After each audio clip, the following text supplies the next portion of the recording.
he also was really drawn to touchy subjects. So it's like a brutal murder. Yeah. He got pleasure in being dangerous. Yeah. How many anal rape jokes did we hear?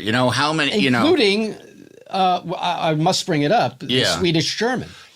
That became Andy Richter, the Swedish German. That became a thing. Yeah, and actually, Conan and I were talking about this yesterday. I had forgotten about this, and of course, you said that you sometimes see it online. Yeah. And I'm like, okay, well, let's hear about that because you know me, I'm in the nose cone of the rocket. Right. I'm at the top of the pyramid. Right. Your ivory tower. There's a lot of clouds underneath your window. I'm up there counting my gold coins. I can't be concerned with what you're doing down in the moat. No, people. I mean, every weekly, someone will just arbitrarily just call me a Swedish German. And it was explain what that means. I know. Well, I mean, I know they're Norm fans because Norm would do, and Norm was also like kind of a traditionalist. So he did the, talk to the talk show host, but then there's this guy over here, this one. Let's make fun of him. Yeah. And a lot of his jokes, like I say, he was drawn to the things that you're not supposed to say. So a lot of his jokes were about being queer, gay porno. Mm-hmm. This fellow over here, he enjoys the gay porno. Mm-hmm. And that became a thing with me. And at one point, he was talking about your ethnicity, you're Irish, I'm Scottish, what are you? And I said, I'm Swedish German. And he, for some reason, was like, really? And I was like, yeah, well, why would I make that up? I'm Scottish. I'm a Scot. You're Irish. Yes. What are you? Swedish German. Swedish German? Are you really? Yeah, really. Why would I lie about that? It's not funny. It's very odd It's a very strange lie. I put one over on those people. Yeah. Swedish German. But that then later became a euphemism for gay. Yeah. The old prospector comes to town and wants a prostitute, but no, there's no prostitutes. There's just Andy Richter, the Swedish German. And I've been in that mine for a hell of a long time, and I'm only flesh and blood. I need a woman. Well, the bartender says, hell, there ain't no women in this town. If you want to do any of that business, all we got is Andy Richter, the Swedish German. It's outrageous because it's Norm. It's outrageous because it's on a talk show. And it's you. And it's me. Yeah. But and I think that some people think that I was somehow, and somebody else, a friend of mine pointed out, there's nothing, you can't do anything with that. Right. There's nothing to do with that when Norm Macdonald says, this fellow over here, when it would go to hey, Conan, have you met his wife? But then you did say, at least I had my dignity, and says, you were raped. Yeah, he goes to rape, Yeah. And my God. Got to be all secret. Nobody. I say nobody can know about this. Bartender says, well, 4 people know about it. How do you figure that? He says, I don't know about it. He says, you'll know about it. Andy Richter, the Swedish German, will know about it. And the fella that has to hold down Andy will know about it. At least you left me my dignity. Yeah. I like the way that story ended. Yeah, that was a nice. You weren't gay. Right. Yeah. No, but that's not beside the point. You were raped. No, it's more.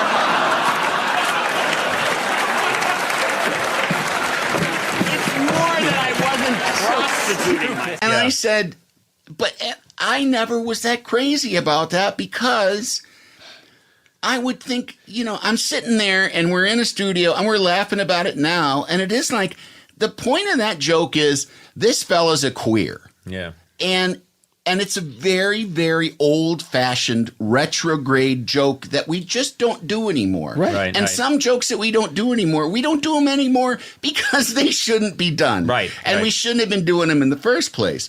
So I was always thinking about the gay people that work on the Conan O'Brien show. Yeah. How do I look them in the face after being there and hardy-harring about the punchline being that I'm a gay fella? And and we're thinking about the people in my family who are gay. If they're going to watch that, how are they going to think when the real bottom line, what's funny about that is that I was supposedly a homosexual. And that I was, which to me, I always was it's like saying, this fellow over here, he doesn't want anybody to know it, but he's a secret Jew. his kitchen's full of matzahs. You know, it's like you would go like, what are you talking about?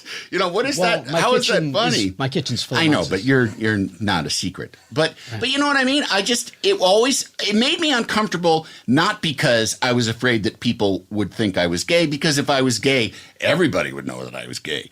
It made me uncomfortable because there were people out there in the audience whom I love and care about, who would be left thinking like, what's so terrible about me that I am a joke, that I'm a punchline, you know, that how I am and who I am is a punchline to a joke. But that was when you're the kind of comic that Norm is, and you are going after any uncomfortable subject, and you're like, oh, let me get in there and you know, roam around and really get my elbows. Right. You know, it's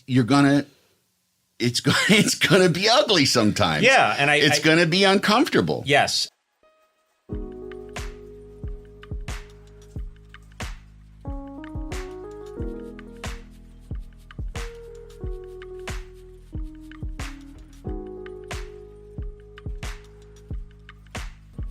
He also really enjoyed being around other comedians. Like, that's where he seemed to really come alive. I mean, he was a stand-up, but he also really liked being on in a you know, a situation with other comedians. And I've had people say to me, like, did it bother you? Because he, you know, like I said, I would be the butt of the joke sometime. And I would say, like, no, that's him. That's like practically like him showing love to me. Yeah. Like, he would not insult me if he thought that I, you know, was somehow inferior. It's like being insulted by Rickles. Yeah, it's like he's inviting me to play when he's making fun of. Does President Clinton have a bent penis? Well, according to a doctor who examined him last week, the president's genitals are, quote, completely 100% normal. It should be noted, however, that the doctor who examined him also has a bent penis. That may color his findings a little. As his last stop on the trip, the president met in Buenos Aires Thursday with Argentinian President Carlos Menem. During the meeting, Clinton asked Menem to continue with economic reform and protect democratic freedoms. Menem, in turn, asked Clinton to show him his bent penis.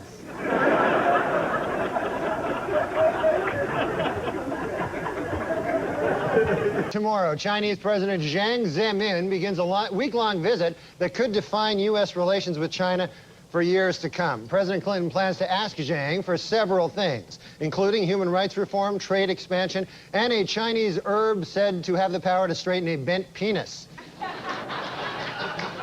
This week, an angry President Clinton demanded that Congress stop dragging its feet on something he has long championed, a medical Bill of Rights for U.S. citizens. In all, there are 10 items in the President's Bill of Rights, running from number 1, a rich, satisfying sex life is the foundation of good health, to number 10, a straight penis is not a privilege, it is a right.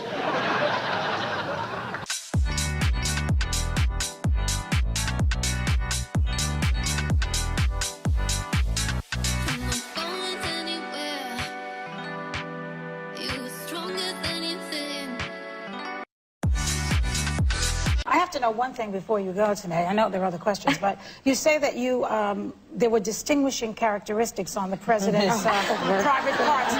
For America, please tell us what that is. Well, we've got to know. Well, it was like that. Oh, God. It was. Return. Okay, that was it. Thank you. Well, I did see that Norm was Letterman's choice to be his last stand-up. I thought that was pretty... That was a funny bit, too, about that was great. World War II. Well, which one? The funniest bit I thought of Norm's that he said was how your phones change everything now. Right. That is a picture. He's got one grainy picture of his great-grandfather, like separating the hogs on the farm. Right. But now, because everybody's got a phone right now, somebody from years from now, here's 1 million pictures of my great-grandfather doing everything in their life. And Norm's face when he did his grandfather. Yeah, so he's just horrified that someone's taking his picture. Just looking like in shock, like, don't take my picture. Yeah. Oh, that was a great bit. Oh. But didn't he do the Hitler bit, too? Germany challenges the world. And then they fought the world again. Norm Macdonald, and this is not a slam on Comedy Central. Sure, it's not. But, this day's been coming a long time. Fucking. Now listen. They had Norm Macdonald, who's like the most eclectic fucking Renaissance mad mind, hosting a goddamn sports show. That was their idea. That's called putting somebody in a fucking harness. He's hosting a goddamn sports show. Of course, that wasn't. Sports is one of the many. He doesn't even like sports. He just likes gambling, so he knows a lot about sports. You're taking one of the most brilliant minds and putting him in a fucking. I hope your next sports show is hosted by Aaron Hernandez. I'm serious. Well, pound for pound, Manny Pacquiao is the greatest fighter in the world. This Saturday night, Pacquiao defends his welterweight title in Las Vegas. Now, I don't gamble anymore. You could say I had a bit of a problem. And my bankruptcy lawyers have said as much as well. Hey, Neil, you bet $25,000 on Pacquiao to win. I'm telling you, it's a mortal lock. I like this Sugar Shane Mosley. Sugar Shane who? What? You never told me about this guy? Why is he on the cover? So anyways, I'm worried about this guy, and I'll tell you why. He's bigger than you, and he's blacker. Mm-hmm. And that's what I go on with my boxing. I always pick the bigger, blacker guy. This is a lot of money. I want you to look me in the eye. Are you going to win this fight? Yes. The fight is this Saturday in Vegas, and I just want to tell you this is a real ticket. This is not some TV horse. So I really feel good about it, but part of me wishes I'd bet on the other guy. All right. Perfect reference there. Hey, now listen, did I hear some rumble that Brother Sandler sent out Maseratis to the cast of Grown Ups? Did you reap the benefit? First of all, let me just say one thing. Nothing's better than Nancy Pelosi Augustus reference. Pelosi Augustus. I'm still swooning over that one. Yeah, Stanley gave Maseratis to Spade, Schneider, Kevin James, Chris Rock, all of whom need one, by the way. Very bad. But exactly.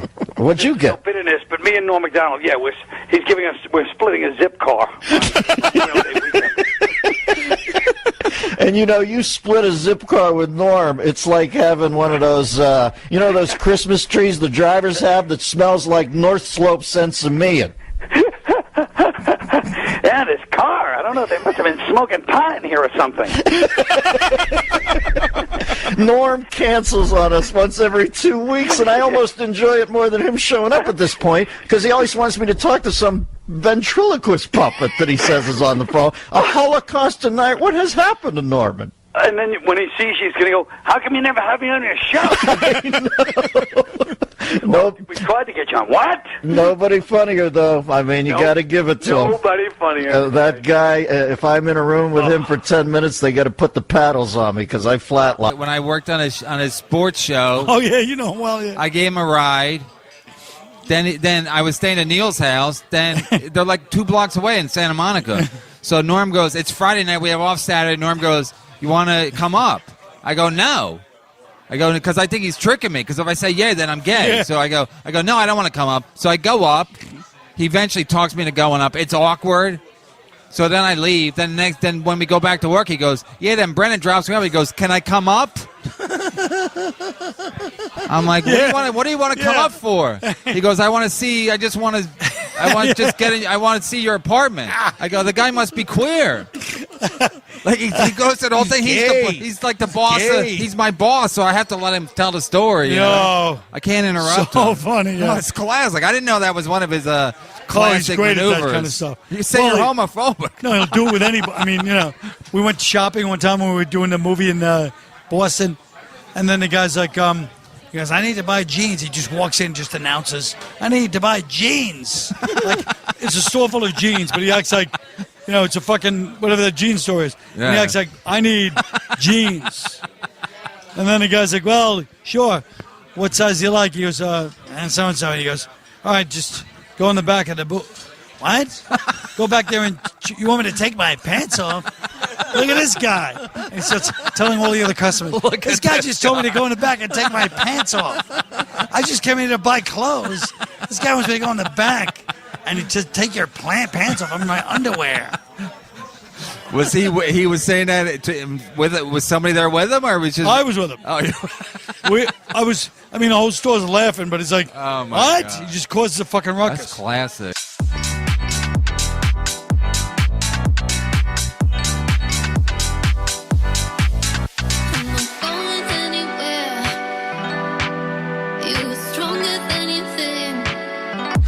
Well, I don't understand what complex mathematics is, but one time I was in an elevator with Norm Macdonald, and we're in the elevator with these guys, because Norm Macdonald in an elevator is very, he will literally say the worst thing you can say about somebody and then leave, and you're left there with all the people. That's his thing, one of his things.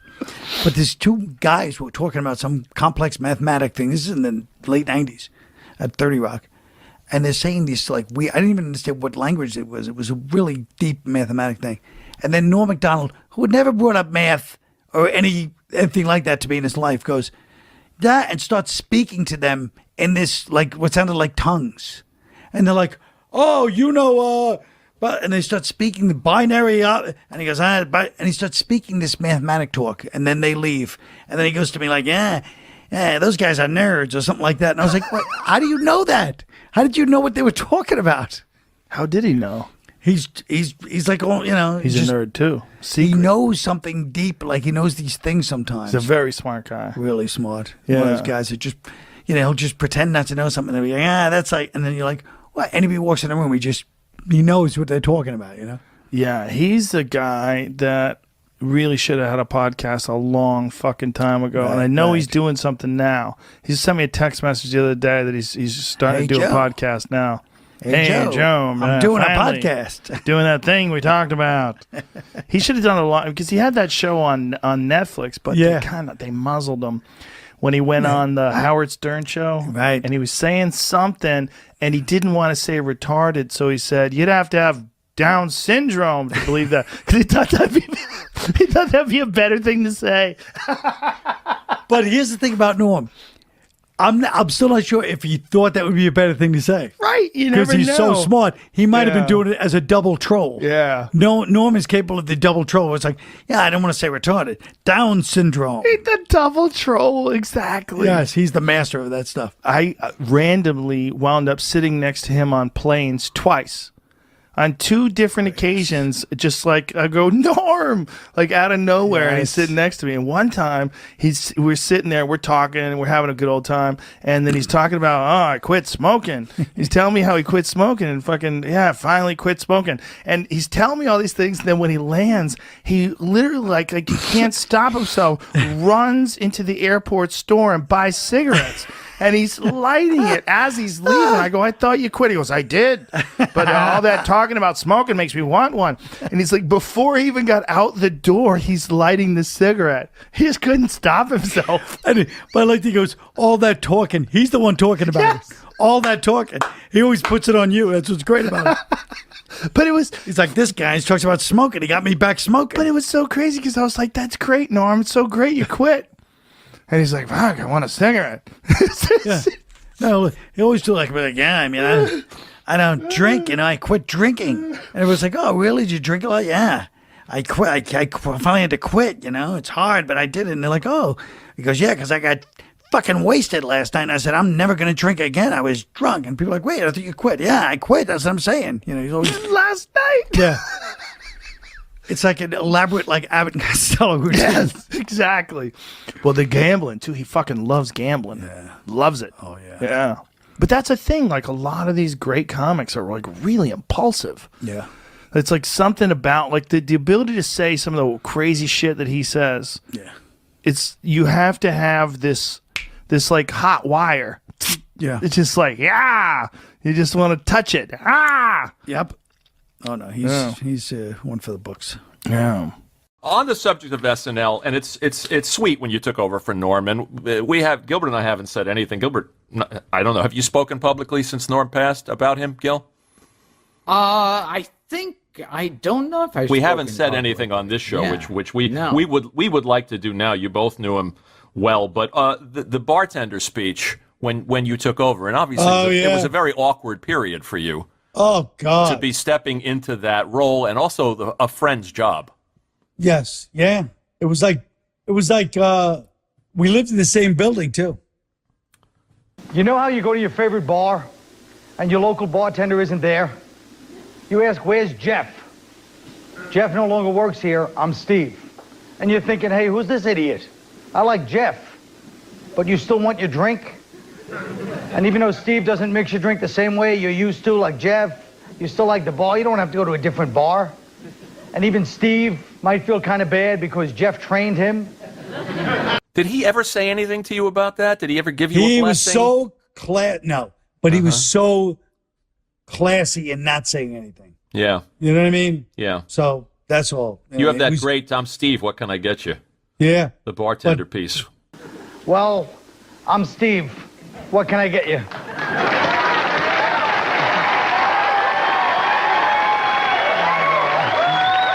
But I wish it would have stayed the way it was. But, you know, it is what it is. But, yeah, Norm is... he's so funny. He was so distinctively funny. You know? Nobody like him, really. No, he had his own thing. You know what I mean? He was just very, well, like Gilbert. I mean, they just have their own. They march to their own drummer, even in a business where everybody marches to their own drummer. They both have that, you know, idiosyncratic thing where it just be like, this is how I am, and that's it, and it's great. But you know, you have to tune to their frequency. You know, it's not like you can just, you know. You know what's funny about that first update you did? Here's Norm being fired, as we all know, by Don Ohlmeyer, right? Because of cutting too close to the bone with the OJ jokes. When in fact he was doing a public service by telling those OJ jokes. And I'm watching you do your first update. There's an OJ joke. It's like the third joke. Yeah. In the February issue of Esquire magazine, O.J. Simpson said that if I had killed Nicole, it would have been because I loved her very much. And then he said, and if I had killed Ron Goldman, it would have been because he accidentally witnessed me loving Nicole very much.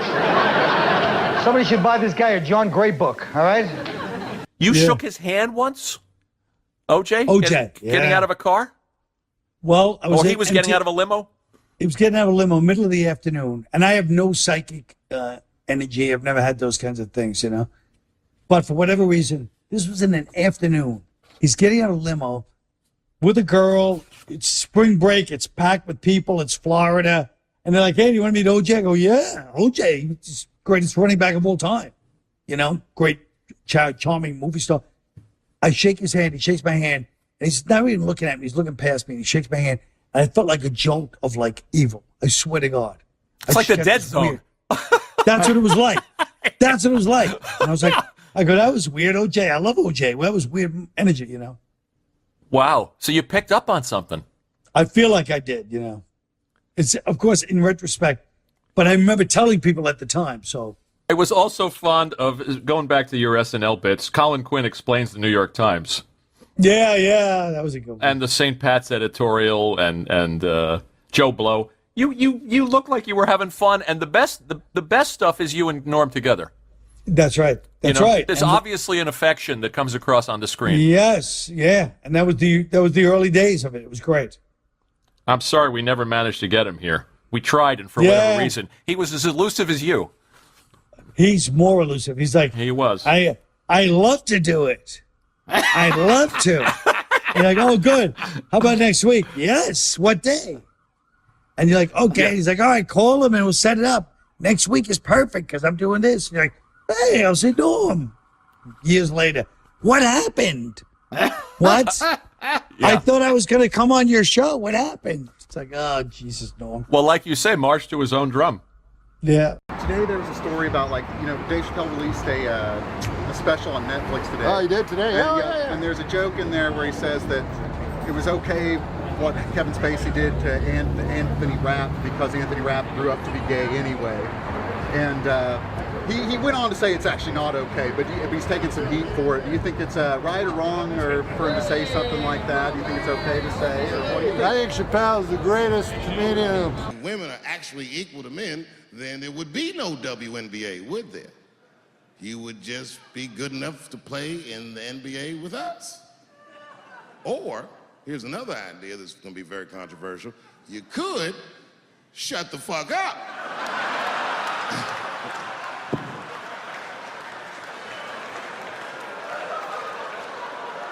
After closing out a successful first season, the WNBA is considering several changes to improve the level of play in the league next year. Among the proposals, extending the playoffs, increasing salaries, bringing back the three-point line, and replacing all the female players with guys.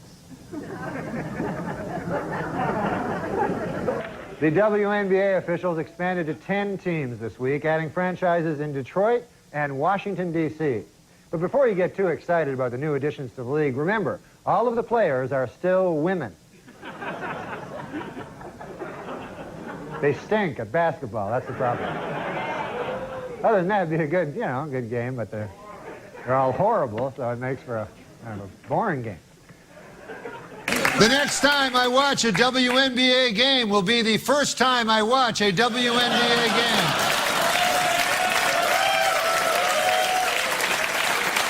I know more than half the people in this room have been molested in their lives. But it wasn't no goddamn Michael Jackson, was it? This kid got his dick sucked by the king of pop. You know how good it must have felt to go to school the next day after that shit?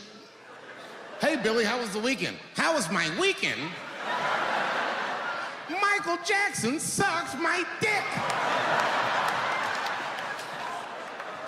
And that was my first sexual experience. If I'm starting here, then sky's the limit. Yeah. I mean, even like you say, your unwanted WNT allegations against Michael Jackson, there had to be kids that were like, well, this is pretty cool. Yeah. This is not some old priest. The rule is that no matter what you do in your artistic expression, you are never, ever allowed to upset the alphabet people. You know who I mean. Those people that took 20% of the alphabet for themselves. I'd say the letters, but I don't want to conjure their anger. It's too late now. I'm talking about them L's and them B's and them G's and the T's. He should have just gone, I'm a lady, and then that would have been good for the LGBTG. The community, the community. I don't know if you've been over, if you've seen them and shit, but it's a nice community. And it would have been good, all the LGBTBL. I try to be inclusive of all the letters in the alphabet. Everybody in the car respects the T's, but everyone also resents the T's. It's not the T's fault, but everyone in the car just feels like the T's are making the trip take longer.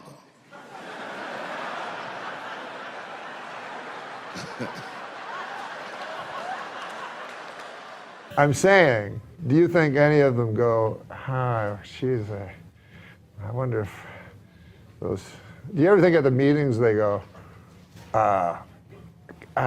could I, because in their community, the LGBT community, I don't know where it exists, where they have their headquarters, but do you ever think the L's, the G's, and the B's go, I have an idea. The T's, I think it's LGB sounds good. And then somebody else would go, somebody with a hat that looked like Carmen Miranda's would go, no, I like LGBT.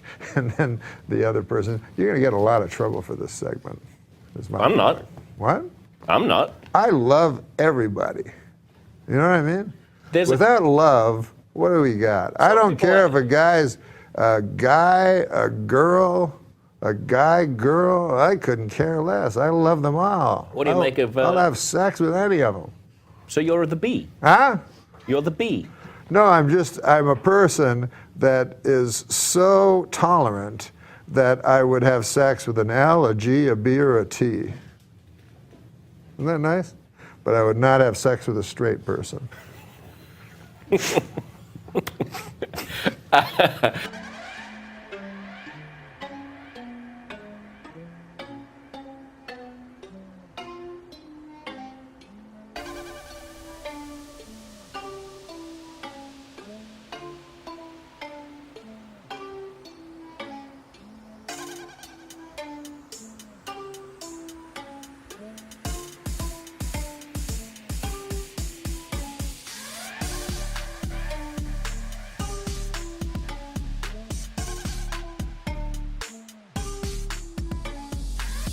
And then when I see your stand-up periodically, I go out, well, God rest his soul, Norm. But remember you and I and Norm recently? Oh, that was the last time I saw Norm.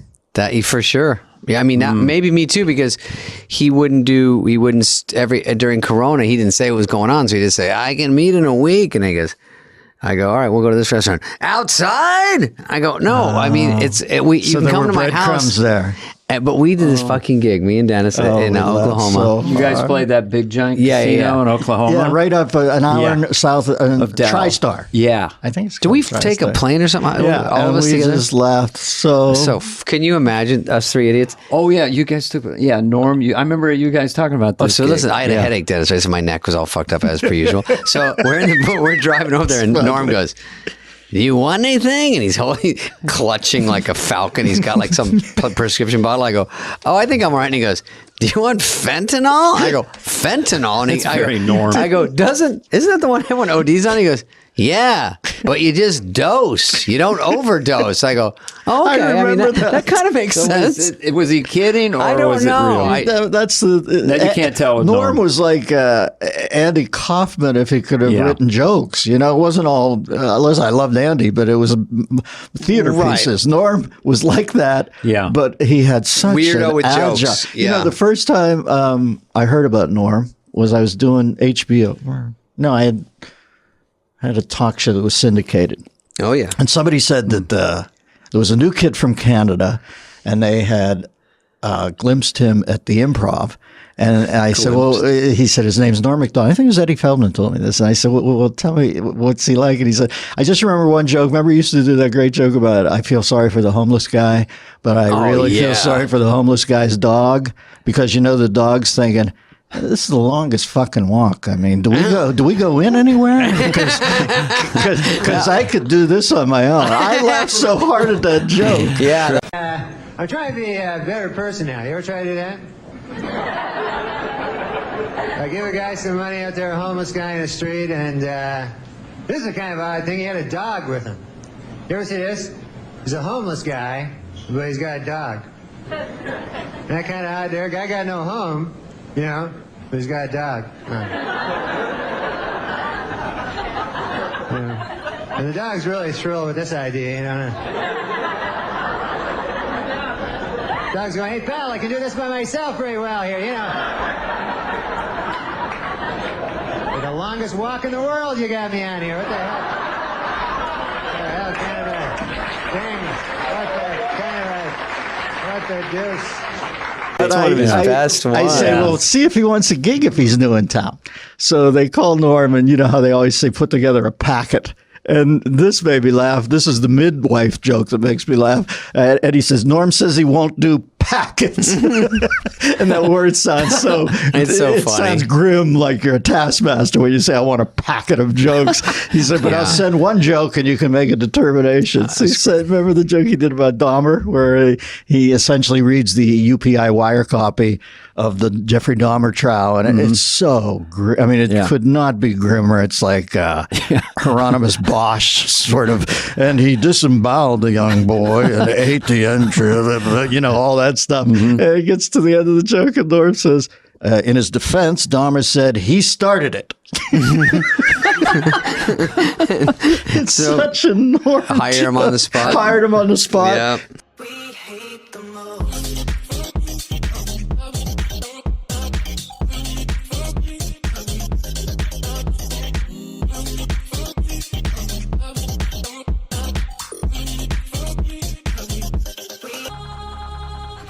Serial killer Jeffrey Dahmer was attacked and killed by another inmate this week. Just before the fight, Dahmer threatened, hey, don't mess with me, pal. I used to eat guys like you for breakfast.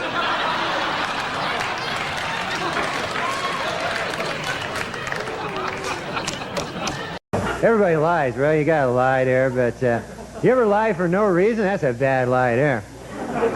Usually there's a reason, like you want to protect somebody's feelings or, screw over your buddy or something like that, but you ever lie for no reason at all, just all of a sudden a big lie spills out of your evil head there, And you don't even know, like a guy comes up to you, go, hey, you ever see that movie with Meryl Streep and a horse? And you go, yes. Then the back of your head, you go, what the hell am I lying about over here? I stand to gain nothing by this lie. The hell am I thinking back here in my head? I don't know, man. You know, Norm's one of those guys, he'll write something, it's a really funny joke, but also let you realize he's a sick fucker. You know, it's like he said, yes. You ever find yourself, it's one of his Norm's bits, so I just thought, like, I fell off my chair, and he said, you ever find yourself lying, telling a lie, and you're halfway through, you realize, wait a minute, there's no possible way I could benefit from this lie. Why am I lying? Saying, hey, did you see Avatar? Yeah. To me, that's just a monster. Yeah. You know, that's a twisted mind. Yeah, he's. Is the First Lady a compulsive liar, though? It's beginning to look that way. In an interview on last night's 2020, intended to promote her new book, It Takes a Village, Mrs. Clinton folded under tough questioning by Barbara Walters and admitted that, in fact, it does not take a village, and furthermore, that she was aware that it does not take a village when she wrote the damn book. Meanwhile, President Clinton is hard at work on Tuesday's State of the Union address, in which he'll focus on crime, education, and the economy. At the request of the First Lady, part of the president's speech will be huge lies.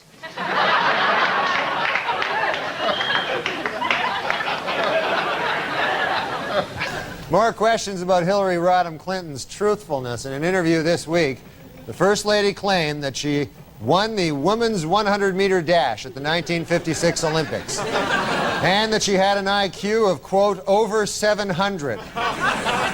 When it was pointed out to her that these were not especially good lies, Mrs. Clinton responded, I know, I have a problem, and then added, I invented the formula for 7-Up. In Whitewater news, federal regulators quizzed Hillary Clinton at the White House this week and gave her a perfect score on the lying section. She's a dirty liar. For years, Hillary Rodham Clinton has told people that she was named for the first man to climb Mount Everest, Sir Edmund Hillary.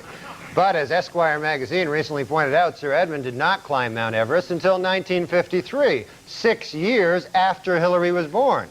However, the First Lady does have a good explanation for the discrepancy. She loves to lie.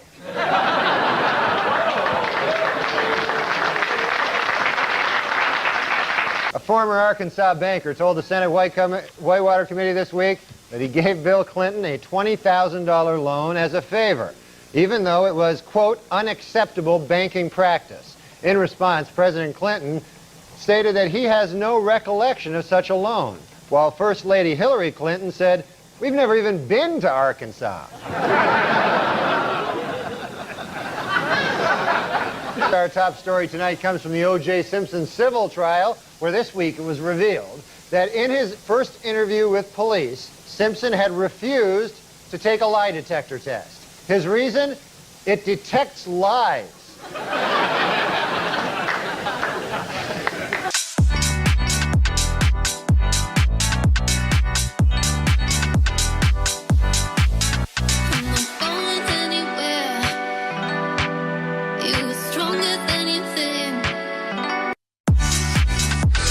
And my favorite thing about Norm is that he will just flat out lie. Just for his own entertainment, he'll just tell you a story that has never happened. He's completely making things up. I was with He does it Larry all the Flint time. at the White House. Yeah. And he Something said, like that. I'll hook you up. Now, if my uncle from the plains of Ontario said, I'll hook you up, he'd probably get you a nice mincemeat pie. But when Larry Flint says it, Yeah. something dirty. Best. Truly one of the best. Well, a big seller this holiday season is Michael Bolton's Christmas album, This Is the Time. Happy birthday, Jesus. Hope you like crap.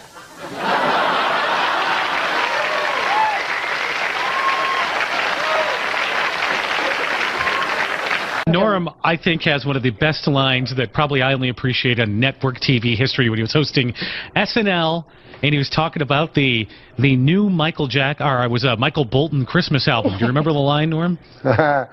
Happy birthday, Jesus. Hope you like crap. Kills me to this day. It was funny because that joke was originally supposed to be about Mariah Carey, but she had some boyfriend that was some crazy dangerous guy, and everybody's afraid. And you figured in an alley you could take a Michael Bolton. Yeah, exactly.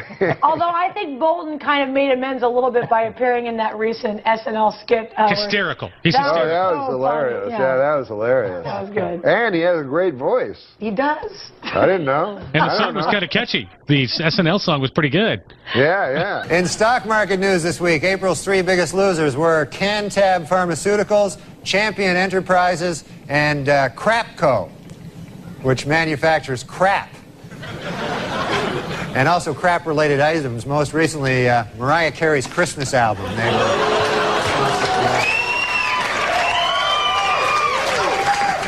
Kenny G has a Christmas album out this year. Hey, happy birthday, Jesus. Hope you like crap.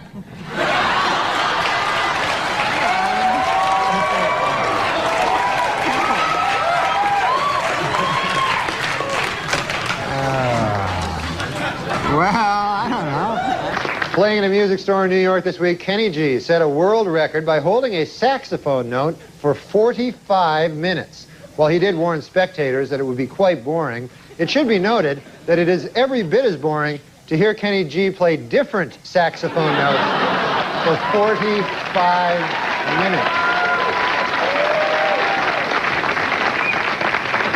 This week, CBS aired the Martha Stewart Christmas special, in which she demonstrated that with an old soup can, some used tea bags, some string, and some sparkles, you can make a useless piece of crap.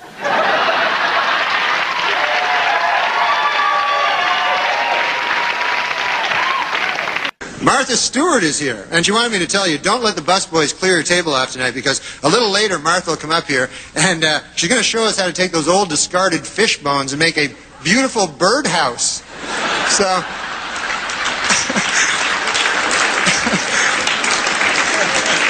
That's nice.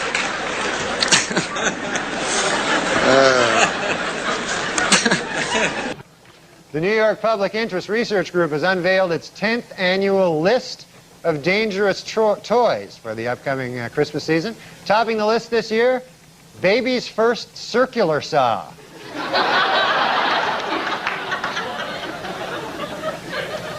Well, the annual list of most dangerous holiday toys is out. Number 1 this year, Mattel's Eye Poker Outer.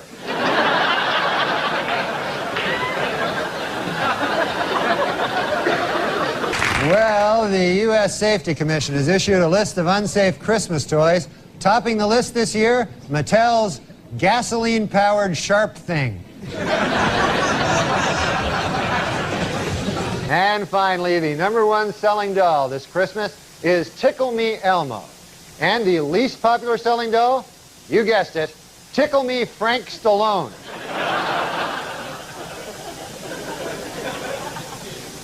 Jesus. Scientists have created a genetically superior Christmas tree that will be taller, stronger, and tougher than other trees. One downside, if you don't like your presents, it will kill you.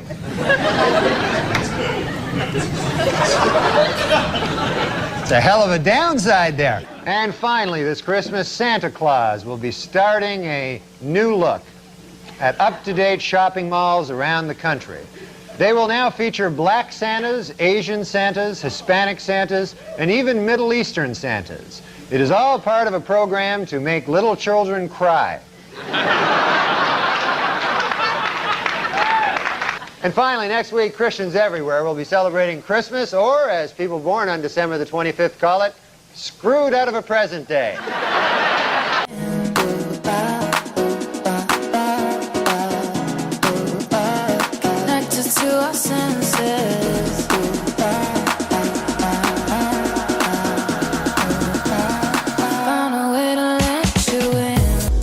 Where are you going here? You're going to Cobb's in San Francisco. What do you like to do during the days in San Fran to unwind? Do you go? I just work on my ventriloquism. Oh, how's that going, Norm? It's going great, man. I thought Rusty and I would do a little holiday song for you. Oh, you're kidding me. Let me kick back here and put my feet up in front of the fire, you and Rusty. Which puppet is Rusty? Refresh me. Rusty's just my friend. You know, I'm having a lot of trouble with my cranky old man. I don't know if you remember old Alec Majerison, the virulent anti-Semite. Yeah, sure, I remember. What, are you kidding me? I have a plaque commemorating my first meeting. I'm trying to get rid of that guy because you know he's a Holocaust denier. That's no secret. He's an enthusiastic Holocaust denier, and I've had it up to here with this character. The man, he's just a waste of wood. But I don't know what to do. One of my Jewish friends suggested that, why don't I just throw him in a fire and burn him? But I say 2 wrongs don't make a right. We're not here to talk about that. Let me get Rusty out here. Rusty, say hello to Dennis. Hey, Dennis, how are you? Hey, Rusty. What? Hi, Rusty. Hey, who's the dummy here, me or you? It's me. It sounds like it's you. I'm sorry, Rusty. Let me give you my man voice. Hey, Rusty, how are you doing? Yeah, dummy. Hey, come on now, Rusty. That's ridiculous. Calling Dennis Miller a dummy on his own radio program. Now, can I jump in here for a second and tell you, here's how crazy Norm is. I'm sitting here believing that he actually has a puppet. Like, it's not enough for him to fake the puppet act on the radio and over the phone. You did pull out a puppet and have it on your arm right now, don't you? Of course I have my pal Rusty here. Yeah. What do you boys have planned for us today, Rusty, Norm? We're going to do a song, according to this dummy. Would you stop calling me that? You're the dummy. Now listen, we're going to do a song, a beautiful song. Why? By the way, Rusty, what are you doing for Christmas? Are you going to see your family? Oh, sure. In my family tree, it's an actual tree. Okay, now that's just ridiculous.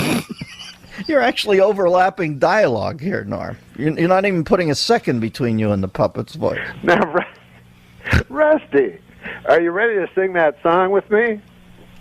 Sure. There you go. Okay, I'll start. Here we go. Rudolph the red-nosed reindeer had a very shiny nose. And if you ever saw him, you would say that he was a drunk. Hey, come on! Well, that's ridiculous. What the? Come on now, don't ruin this. Is a classic. I'm sorry. All right, now let's continue. Then one foggy Christmas Eve, Santa came to town. Rudolph, with your nose so bright, have you been drinking some bathtub gin? What? Okay, now that's enough. That's way beyond the pale. Stop it, Rusty. Stop. I wish you'd kick the bucket. Like what? Kick the bucket. What are you talking about? You said tail. Bucket. It's a synonym. Okay, all right. Yeah, that's right. Okay, now that's ridiculous. You're the dummy. Okay, I'm sorry, Dennis. This is going nowhere. This is ridiculous. I apologize for Rusty. I can't go on with this. This is just an abuse to the whole idea. All right. Now, what separates Rusty's old man voice from the old Holocaust denier's voice? Give me that voice. You don't want to hear from him, do you?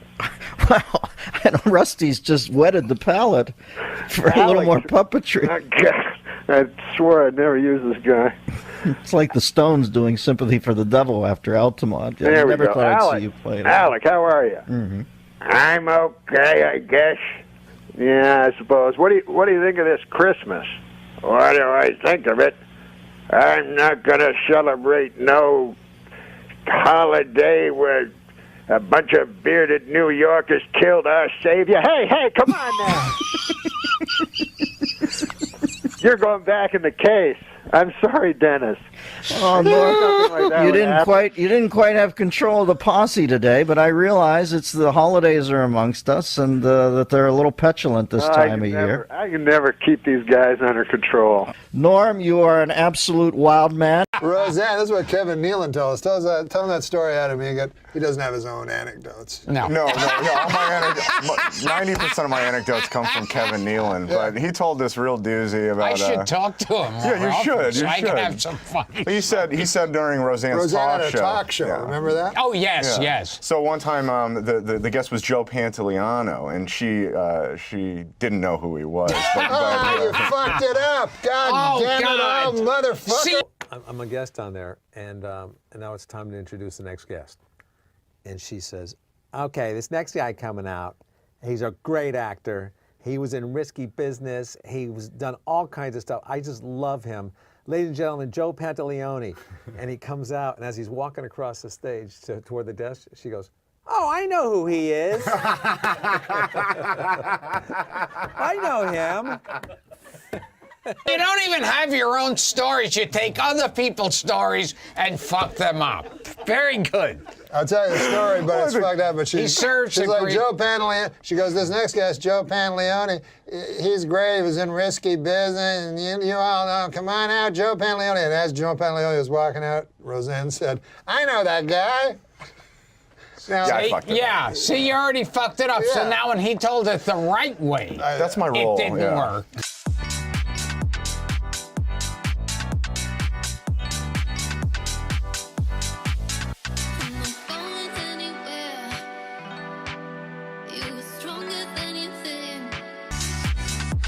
Didn't work because he knew that she didn't know. Don't ask him to tell any more stories. Damn. Or jokes or anything. What do you have to say now? I mean, I'm not a good, anything. Yeah, clearly.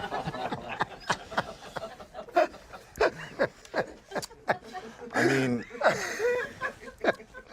it's like. Gilbert is not looking at your slow burn that you've been trying to perfect. It's not, I mean... Told you before the show I was going to, because you know so much about George Burns, I was going to tell you this joke that I heard George Burns tell, and I simply don't understand it. This was the joke by George Burns that he said was his favorite joke of all time. Okay, so here it is. Maybe you've heard it. There's a vaudeville act, and there are two guys, and they're in a bar, and they see their comedic hero sitting at the bar, So they walk up to him and they go, "My God, it's so great to see you. This is such a pleasure." He says, "Fellas, it's not a good time. I just lost my wife this morning." And the vaudeville guy goes, "Oh, we know how you feel. We lost our trunk on the way here." There was a great actor, and his name was Wilton LaCoy, and he's a Broadway actor. And every summer, he would play about 8 weeks of vaudeville. And he was a tremendous actor, like John Barrymore. And he played Cincinnati. And the Cincinnati was on the bill with a little act called Brown and Williams, a skating act. And when they saw Wilton LaCoy, they were flabbergasted. I never thought they'd play on the bill with LaCoy. And you rehearse about 11 o'clock in the morning, and then you do your show in the afternoon. And after rehearsal, LaCoy went into the bar to have a drink. And Brown and Williams went into the bar to have a drink, and they saw LaCoy, and they were thrilled, and they went over and says, "Mr. LaCoy, it's a pleasure for us to be on the bill with you." And he says, "Thank you, boys." And he said, Brown said, we'd deem it a pleasure if we could buy you a drink. And LaCoy said, "Thanks, fellas, but I'd rather drink alone. I just got a wire saying I lost my mother." And Brown says, "We know just the way you feel. Our trunk is missing." Yeah, I get the joke. You get that? Yeah. Okay, well, let me explain something to you that perhaps you may have missed. Yeah. And there's no reason you would ever know it. When you're in vaudeville, the trunk is your whole life. It's for all the props and everything. All the props, all your costumes, all your makeup. If you have no trunk, you cannot do your act. Oh. So it's an inside show business joke.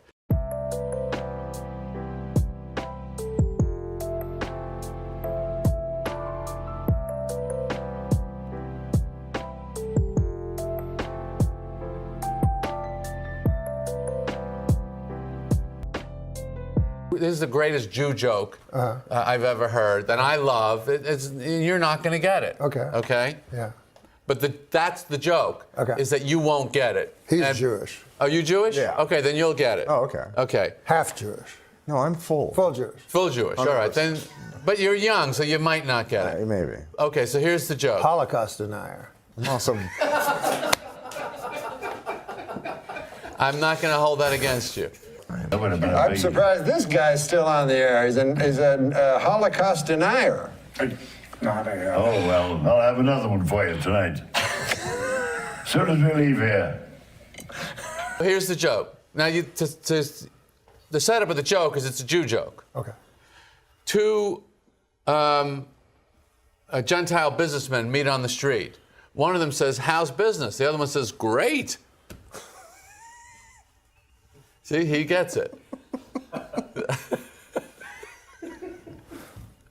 He really got it. He really liked it. Yeah. There's so many jokes about Jews, and Jews. I was delighted to come across a series of Gentile jokes.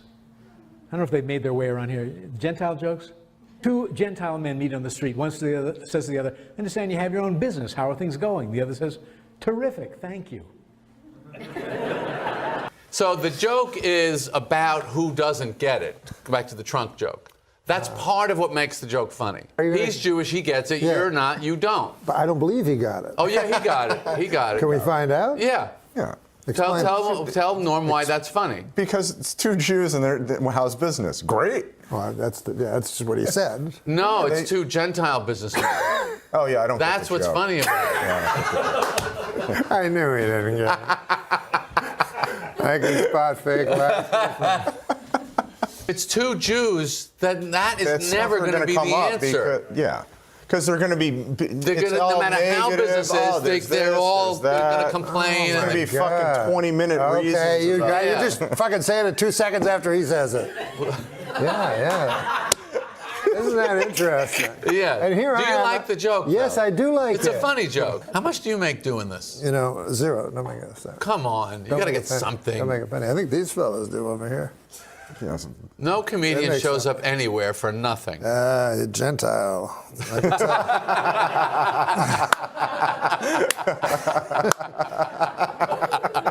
We all love Norm, and this OJ situation on Update, that people have asked me, was Norm leaving? Was it a direct result? Because I think you were writing for Update with him, right? He was kind of the producer and co-writer with Norm. Yeah, you guys were like locked in a room doing it. That was all you guys. Yeah, Norm on Update was one of my successful projects at the show. Was one that it was entirely he was my candidate in a very crowded field, because the network had determined that they were not going to give Kevin another chance. I personally thought Kevin Nealon had been doing Update from the time Dennis left. And I personally, Neil Nisi Bonham about, the dead, but Herb Sargent was not doing Kevin any favors the way he was running Update. And it was hard to sort of to get help to Kevin, because it had to go through Herb. It had to go through Herb, and Herb was sort of like ran interference and wouldn't notes get through and everything. So he didn't love my Update pieces either. I felt like the second week I met Norm that he would be a perfect guy if Kevin, left the show or anything. And so when the network announced, it was Ohlmeyer going, no, Nealon's out. He's dead. He's gone. Forget about it. Not happening. So that started this thing where there were several different candidates, but Norm was my guy. And it's sort of, he wasn't initially the favorite, but he sort of survived. And so as far as the OJ stuff is concerned, that, if you remember, the murders by persons as yet unknown happened in June of 1994, which is when we were having this meeting out in LA, which, by the way, ended. I was summoned out for the first time to have a notes meeting with, as head writer / producer of the show. And Lauren and I were out there, at the NBC headquarters, and it was Don Ohlmeyer and Rick Ludwin and Warren Littlefield. I think Bernie Brillstein was in the meeting. I'm pretty sure. Oh. And Talent so they manager. were, and Ohlmeyer, they were very unhappy with the show because the ratings had dropped. And I thought we were on like a sugar high the year before that in 92, 93 from the Wayne's World movie, you know, that so And we was had the bound to come down. political Yeah, we had the campaign. debates and stuff. And so the ratings dropped, albeit to a rating number that they would die for Kill today. for it. Yeah. But anyway, so they were giving us their notes on what they didn't like and everything. And I had gone there. My marriage was falling apart because of the time at the show and stuff. And so I was sort of feeling like, I don't know if I want to keep doing this. So my attitude was, I'm not going to do anything to save my job. I'm not going to beg or plead or agree to I'm going to just tell them what I think. And if they don't like it, it's just as 6-1 to me if I get fired or not. And in the end, that sort of backfired because I heard later, like, Ohlmeyer was impressed by your moxie. He did, which is not the intention. But anyway, so they were talking about update, and they just said, and Kevin had to go. I would never have I loved Kevin. I still love him. He's he was unreal. one of our. He was a great favorite with the writers. Yeah, and you could have helped Kevin. I could have. I thought if they had been willing to keep Kevin but get rid of Herb, I think that we could have turned that thing around. But anyway, that was not the option available. So anyway, but the meeting ended only because visiting hours were starting at LA County, and Ohlmeyer had to go visit OJ. Wow. That's why that meeting ended finally, mercifully. And so then when the fall came, there's a whole other story with how Norm came to be the guy, but Norm is doing update. And I told him at the beginning, I said, look, I don't mean anything, nothing about her, but attempts have been made in the past to help people doing update, and that her blocked all efforts because he got, was threatened and territorial and everything. And so I told Norm, like, look, we're not going to fuck around. We're not going to let Herb do to you what he did to Kevin. And so you can have your Herb meeting, but you got to have a later one with me, because I'm not fucking around this time. It's too important. And Norm said, yeah, that sounds great. So what would happen is we first of all opened the piece up for the first time to lots and lots of writers. So you suddenly got a lot more writers contributing. Yeah. And then we would just overrule decisions that Herb made I never even had a conversation with Herb about it. It was just, so to answer your original question, the way Norm came to be fired was we just did the OJ jokes because they were funny. It wasn't, none of us had a hard on for OJ or anything, but it was. He was in the news every fucking day too. Like you can't avoid it. Yeah. And so luckily the timing couldn't have been better. The trial opened just before we went on the air. And then the very next year, the fall of 95, the openings, the week of the first show, the verdict came back. And so, but anyway, he just, every week I would hear occasionally from Lauren, and I knew it was Ohlmeyer calling him to complain, but it was Lauren would go like, how is it that you and Norm seem to be the only people absolutely convinced of OJ's guilt? And I would go like, Lauren, come on. I think it's hurting us with black audience. And I said, first of all, we have no black audience. Small. And second, I think it could only help us because black people know that OJ did it. Come on. And so anyway, finally, we did the first season of Update, which was 94, 95. That was the trial. The second season, 95, 96 of Norm's Update, that was the aftermath of the trial and the civil trial, right? And then we threw in the 96, 97, the third season, just for shits and grins. We continued to do it. So I'm sure we did an OJ joke, at least one OJ joke every show, yeah. For from 94, 95, and 96. And then finally, the fall of 97, you know, that was Norm's 4th season and the season we were fired. Fall 97. Package deal. There was nothing to do. There was nothing to do about OJ. It would have felt like you feel it's overkill. Well, no, that part we liked. We liked the overkill. We always said, of course. In fact, I heard this quote much later, but I wish I'd known it. Joseph Stalin, someone comedy people don't normally quote, but Joseph Stalin said, "Quantity has a quality all its own." Well, that was like the David Hasselhoff jokes too. Yeah. Yeah, that's right. Well, we love, and let me just finish. So we opened that season, the fall 97, right? Spring 98. We didn't do any OJ jokes. We didn't do any OJ jokes for the first 8 shows. Wow. And then the Christmas, it was a long stretch of it was like the bombardment has stopped. And then suddenly, I think they stopped. They have stopped. You know, it's peace in the valley. And then on the 8th show, we did 2 OJ jokes because there was the one thing about Latrell Sprewell. Remember, he was playing for the Knicks and he went nuts in a practice. He choked the coach. PJ Carlissimo. Oh, choked. Yeah. So we did a joke about Johnny, and he hired Johnny Cochran as his attorney. And so we did a joke about it, and Cochran has vowed to find the real choker. And then there was OJ. If you remember this one, OJ was in a restaurant in Brentwood, and his presence was bothering some of the other patrons. So the manager of the restaurant said, Mr. Simpson, some of our customers have they're concerned, and we were wondering if you wouldn't mind leaving. And so OJ sued the restaurant, but got something like $300, like a free dinner or something.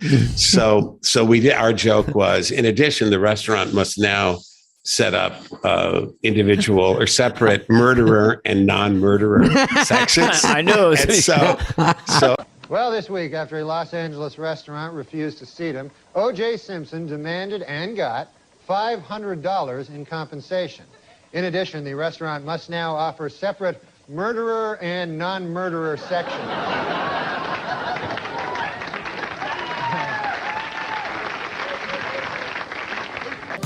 New songs on the radio sounding fake. Prince and Genesis for better anyway.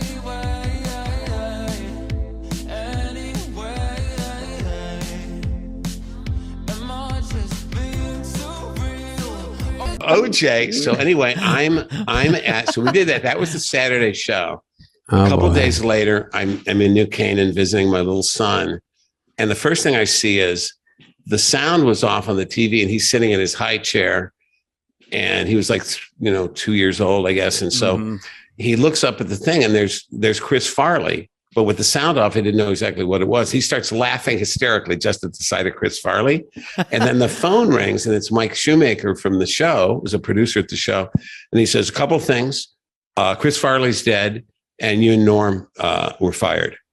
Wow. And so apparently, and later, guess what? It was like 3 years later, Norm told me, and he had never said this to me, because if our positions were reversed, I would have said it right away. He said, they told me like it wasn't, that they were only firing you, that I was welcome to stay. And I said, I won't do it without Downey. And so they said, okay, motherfucker, be our guest. So that's how Norm came to be fired. He went out of solidarity with me. So well, I think it's probably smart because you made it. You guys together were really good. It probably would have. He would have been. He's great, but you're great, right? Adam Eager told me something I didn't know. He said you worked with Red Fox on a variety. Yeah, I heard that. I'm dying to hear it. I produced Red Fox variety. You told me he just worked on it. Worked on it? Well, according to your Wikipedia. What do you think I was, a stagehand, you douchebag? Worked on it. Did you do your notes? No, I want you back on drugs. From I'm serious. I want you back on stuff so you know. Close. I'm going to do a shot next break. No, it's I'm true. Just teasing. No. I'm Adam Egat. I work at the world-famous Comedy Store. I'm the manager over there. Before that, I was a manager at the Tempe Improv, and I I don't know what I'm doing, I'll be honest, and I'm not an actor, I'm not a comedian, but I'm just going to try my best, and I'm going to do the best I can, and I hope the people watching at home will give me a chance to I don't know, just give me a chance. So how do the other comics feel? Like you're at the Comedy Store, you're running the Comedy Store. Exactly. And they're all there working on their comedy, hoping to maybe someday break into television. They're not happy. Yeah. Like a lot of them are in my ear. They're like, you know what you should do? You should get me in there. You clearly don't know what the fuck you're doing. Yeah. You're not happy about Adam it. is very nervous about the whole I'm a venture. wreck. I'm a fucking wreck. No, I think it's hilarious. He may start drinking. No problem. I probably will start drinking. I just think that maybe a lot of people at the office might be pissed about this whole thing. You would not be wrong. Yeah. You know, one of my followers on my Twitter, Pikesville Al. You know Pikesville Al? No. He's the guy that doesn't like you. Oh yeah, you told me Does he about live in that guy. Pikesville, Maryland? Yes. Oh. Yeah. This is the thing about Larry King. He knows every. I know everything. Absolutely. Everything you From the don't show. need to know. That's a broadcast. So who's a sponsor? A sponsor? Pikesville, Nick. Who's Pikesville Al does not like him. Many people don't. I did this video podcast they wanted me to do, and I said I should get a sidekick, like just pretend it's a talk show. Yeah. And but I didn't want I wanted to make the host sidekick relationship just way magnified, to what it was with Carson and Ed McMahon. So just a guy I could pile onto, and I didn't want any blowback, so I didn't want to get a comic that would joke back at me. Right. So I did the podcast with him, and they turned out to be perfect. But it was in a kind of a self-fulfilling thing. Like in the second episode we did a little comedy bit where I said, we got some letters from people, comments, and they're pretty good for the most part. And then I read them, and it'd be like, this guy says, because the first show was me and Super Dave. This guy says, it was great to see Norm and Super Dave, two comic heavyweights, sparring together. Lose the douchebag. And I loved this podcast. It was great to see Norm Macdonald back, and Super Dave was the perfect choice as first guest. Lose the douchebag. He's talking about me. Well, we don't know if he's talking about He's clearly talking about me. He is talking about you.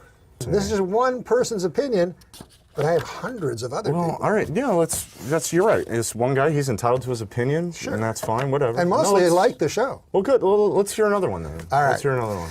What's the deal with that fucking douchebag?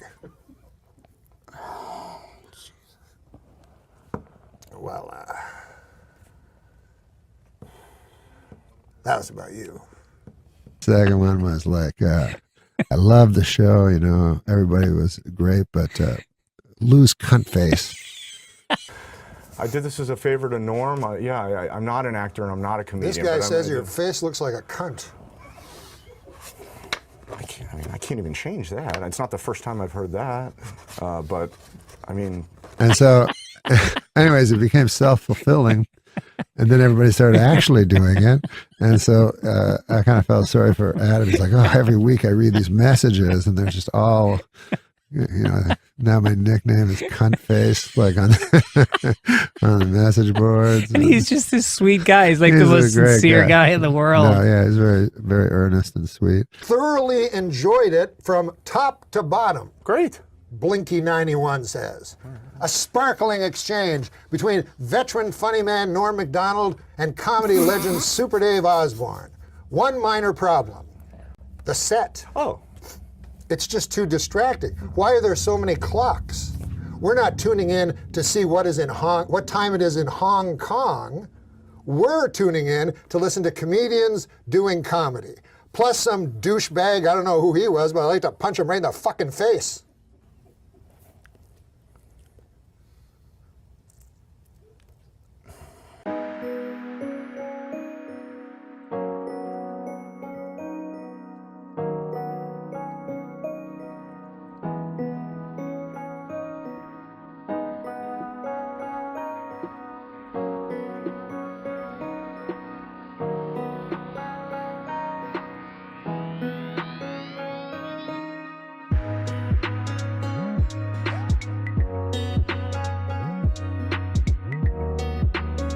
Not good.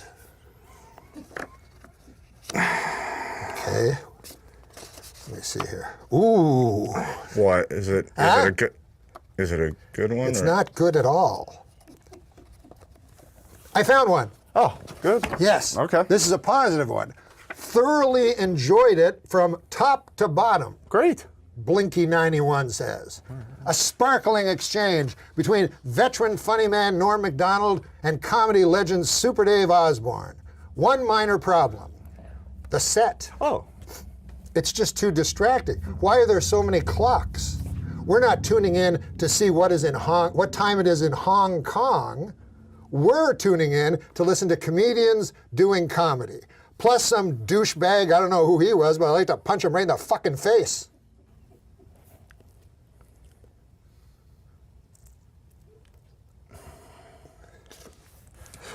Okay, there. I mean, we don't need to know what the people think. Well, no, I mean, it's hard, Norm. It's hard. I'm not used, I'm not. When you say in your book that the greatest gig you ever had was at a hospital for the criminally insane. Yes, I did a hospital for the criminally insane. Now, is that a joke? No, that's a true story. My agent... when you were in Canada, these are the early years. Yes, sir. And you go to... Your agent booked you in a hospital for the criminally insane. Well, he didn't tell me that, though. Yeah. He said, I'm booking you in a hospital. And you go there, you don't make any money, but it's a good thing to do. So I said, oh, that'll be nice, Oh, there's no pay involved? No. Oh, geez. But, you give back. You know what I mean? Right, give back. Yeah, give back. You had nothing to give I at didn't that have point. that much to give. You're right. So you go to a hospital. Yeah, I go to what I thought was a hospital, and I get there and there's barbed wires and armed guards, and I go, what kind of a hospital is this? And anyways, it turns out to be a hospital for the criminally insane, and then I was like, good God. I mean, I told the guy, I said, I don't even know if these guys deserve a show. I mean, you know what I mean? When I heard hospital, I was thinking of sick people. Sick people, people you want nothing to do with. Right. I wasn't thinking of people that are in better shape than I, that slaughtered their loved ones and so forth. Did you do a scan of the room, and were there like literally there are people there who like kill their family members Yes. and they've done criminally insane things? Well, I'll tell you, the sad part was the Gatlin brothers were there the week before. Were they? Yeah, they had I couldn't believe the room. It was How does this hospital? A beautiful room, like one of the best rooms I've ever seen. How does this hospital get all these top acts to show up? Well, they pay a lot of money. I mean, they didn't pay me anything. Yeah. But Gatlin brothers, I'm sure got a pretty heavy paycheck. It's a room full of people who kind of thought it wasn't full. You mean there was no standing room only? It was for the Gatlin brothers. The guy kept reminding me because only 11 people were there, and he was like, "Good God, there's 700 criminally insane people here." Yeah, I mean, when people heckle you, they yell out, "My mom annoys me. I'm going to kill her." You think they show up for anything? Well, you know what's funny with the heckle thing? I had to change what they actually heckled because it was considered, oh, no, you can't say that, because of the way you say things now. So I had to change. But what they actually said, I went up, there was 8 people in the audience. I got heckled before I hit the mic, right? And a guy yells out, nice shoes, faggot. Right? I'm not even to the mic yet.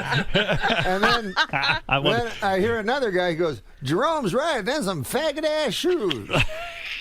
Boy, you're all set up for success right there. Yeah. So I had to cut that from the book, though, because they said you can't use the F word. I said, I didn't use the F word. There's a new F word. Apparently. Are these people restrained? Are they in straitjackets when they are yelling these things out? No. The guy. I mean, I'd be scared. I would actually be scared. I was a little frightened. Did you do a full set? There's a great Johnny Cash at Folsom Prison, where he performs at Folsom Prison. Yeah. And if you watch it, it's hysterical because he starts the show and he goes, I just want to do some. I can't do Johnny Cash. Yeah. He goes, I'm just going to do my songs. A man backstage told me that I should do them in a particular order, and I said I'll do them in any order I want. And then they cut to the guards. They're like, what? We never said that. Well, by the way, what did your shoes look like that all these mental patients were screaming about them? That's what I want to know. Oh, man, them some faggot ass. Did you win them over, the insane people, the criminally insane? The 11 insane? Yeah. I would love to say I did. Yeah, but you did not. No, I did. Yeah. Why not lie? Now, early on in your career, you do anything to make it. Would what? You would do anything. Well, I mean, you weren't a male hooker, but... No.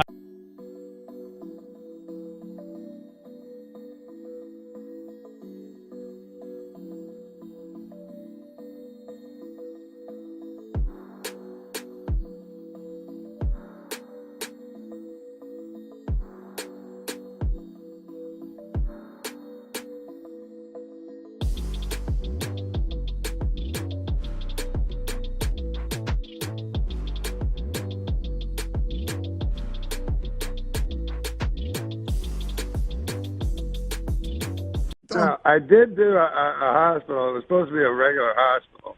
And when I got there was barbed wire and everything, and it was a hospital for the criminally insane. And they had an incredible, room, and they said the Gatlin brothers were here last week. And I was like, what? Like, I wasn't even sure they deserved a show. And anyways, I went on. I got heckled before I said anything.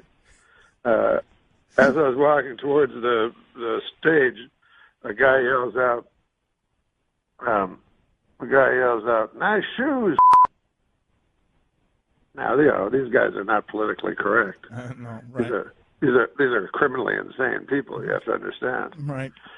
And then the guy beside him goes, Jerome's right, them some shoes. No. Norm. Okay.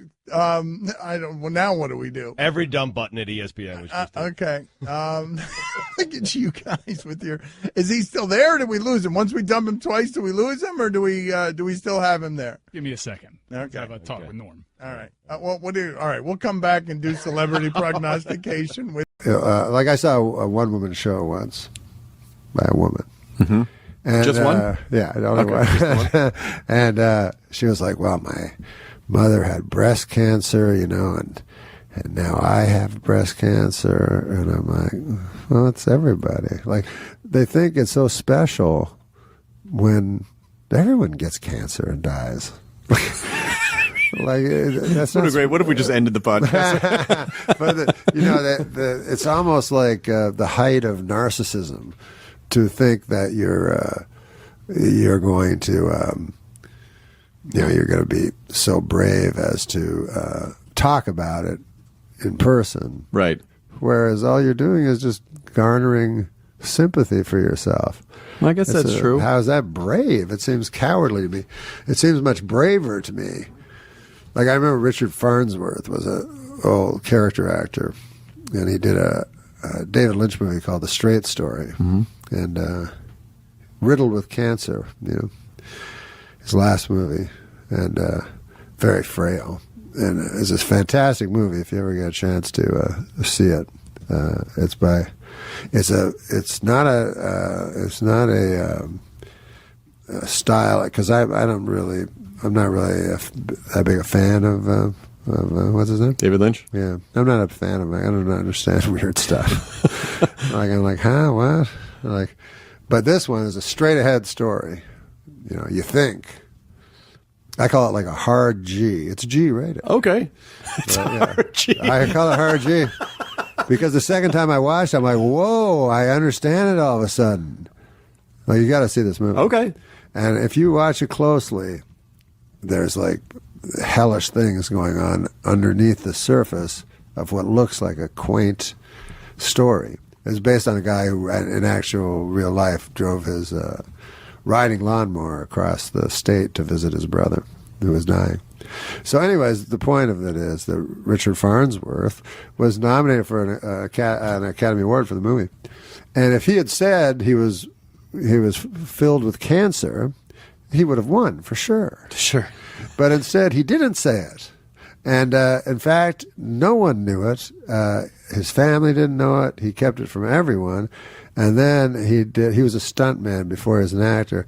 He did what they call a stuntman's death, which is you put a shotgun in your mouth and with your toe you pull the trigger and blow your head off. Oh my God. And so that to me is courageous. Like you're not being a burden to your family. They know nothing about it. And then you're gone. And then that's it. Yeah. And then toe in the shotgun. Yeah. And they write him. He wrote a nice letter to everybody, in the family, and said that he didn't want to.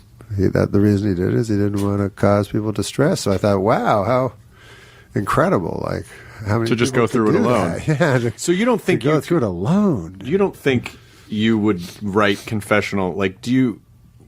You didn't talk about any of the gambling stuff in your stand-up, did you? Was that stand-up? No, never.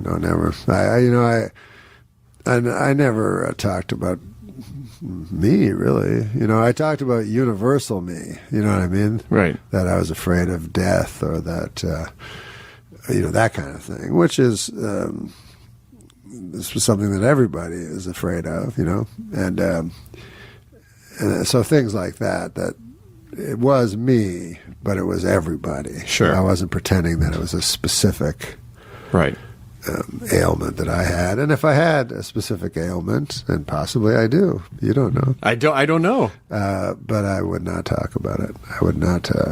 I hope that I would not discuss it, and just try to benefit monetarily from that. Going out again, am I out of my mind? Going out with friends, gonna have a good time. I know this grimness. Why did Mike Tyson break up with his girlfriend? Which one? At first, he thought she was irresistible. But then they started having irreconcilable differences. That's just whack. It's about your ear, man. What are you whispering about? We gotta go? 20 seconds till we're off. 20 seconds, man. To read that joke. How many people have to die before we finally do something about dropping pianos? It was good to see those workaholic guys, because I personally am a workaholic. For many years, I was helplessly addicted to workahol. So, but one big news story: Twister is the big what do you call it? Movie. Yeah. Twister's the big movie, and I got some news. Apparently now they're thinking about Oscars for the movie. Yeah. They're thinking of Best Actor for The Wind.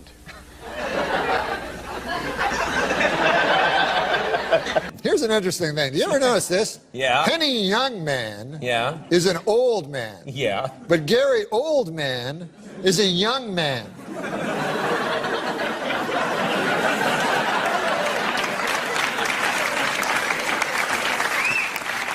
What about Paul Newman is an old man? You got another one? What about Gary Mann is a guy who works over at Comedy Central? Is that what happened? I don't know. I'll tell you this about Johnny Depp. He's taken this sexiest man alive thing, and he's using it to his benefit, as all good people in show business should. The new movie he's doing, Pirates of the Caribbean 3, he'll be doing full frontal nudity. Is that true? Yeah, it's rated R! Oh my God! What the hell was that? The Winona Ryder is in trouble. She took the stand today, and now the stand is missing.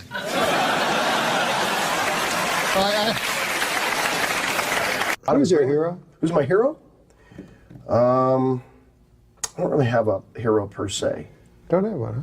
Well, I don't. There's not a person I hold up as like, wow, that's my hero. No, never had a hero. Well, no, I mean, you know, comedy-wise, I would say like the Marx Brothers or Monty Python. Those guys. Those guys are Dabney Coleman? Dabney Coleman's all good choices. But I like the troops. I was going to say that the Polish government did actually try to land on the sun back in the... No, they didn't. Yes, and they were ridiculed for it because they said you'll burn up when you come anywhere near. They said we're going at night. Who? Now, causes diabetes. Well, that's terrible. And they amputate your leg. Not always. Sometimes you go blind. Sometimes you go blind. Yeah. Sometimes both. And then you can't. At least you can't see that you only have one leg. You know what I like about this show? It's not afraid to take on the issue. Yeah. I was in Cambodia once. I ate a brain. It was brain. Really? Yeah, mine was stupid. Now, what about this joke here? It's kind of a weird feeling watching the Flintstones lately. Yeah, it's weird watching Flintstones. Sure, yeah. How so? With their Stone Age drive-in movies and their caveman bowling, it just seems so dated. It does in a way. Because of droughts all over Europe, scientists are predicting a global shortage of olive oil. Soon the world will know how Popeye felt after the death of his wife. Olive oil. Remember how fucking skinny and ugly she is, and they'd always want to fuck her? Oh, yeah, this would be a good joke for this. You could do the music after this joke. A man in France tried to rob a bank using underwear as a mask. The cops put him in jail right after a quick debriefing. The man behind the voice of Tony the Tiger. Sadly, the man behind the voice of Tony the Tiger died at 64. His last words, "I don't feel great." I gave it something. Yeah. A Florida man was arrested for stealing a truck filled with $75,000 worth of Campbell's soup. I, for one, hope this guy goes away for good. Wow, there you go. I think there's nothing cooler than being a lone wolf, except at wolf picnics when you don't have a partner for the wolf wheelbarrow races. There you go. The Al-Qaeda online magazine Inspire has a recipe for a homemade bomb. They also have a recipe for a pretty darn good peach cobbler. So they're not all bad, you know? In my opinion, if we're going to fight the war on terror, a good place to start would be our country's haunted houses.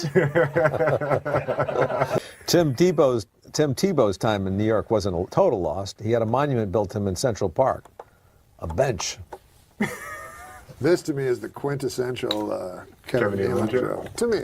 Oh, I'd like to see what you think is my quintessentialness. Catherine Zeta-Jones has been diagnosed with bipolar disorder. Half the time she's Zeta, the other half she's Jones. Accomplished comedian Sinbad has announced he's filing for bankruptcy for the second time. The second time. Oh, God, it's so retarded. Sounds like things have gone from Sinbad to sin worse. I read a story. A 17-year-old kid who stole a plane, crashed it, and survived. Why don't we make the whole plane out of that kid? That seems logical, right? It makes sense, right? There you go. I don't know if this counts as an NCAA Cinderella story, but one of the Marquette players said he had help making his uniform from a bunch of singing mice and birds. I signed up for my company's 401k, but I don't think I can run that far. It is a long way. You know, you ever hear of steampunk? Yeah, I like it. Oh, you do? Yeah. Well, there's a joke for you. I wouldn't call myself a fan of steampunk, but I will say it's the healthiest way to prepare punk. If tampons are called sanitary napkins, how unsanitary must regular napkins be? Can you see like George Carlin doing that or something? Yeah. Yeah. It's a true story, actually. I once missed a day of cosmetology school, and later I had to make a makeup class. Ariel Castro, the Cleveland kidnapper and rapist, must have had a very difficult upbringing. His last name's the same as a ruthless dictator, and his first name's the same as an adorable little red-haired mermaid.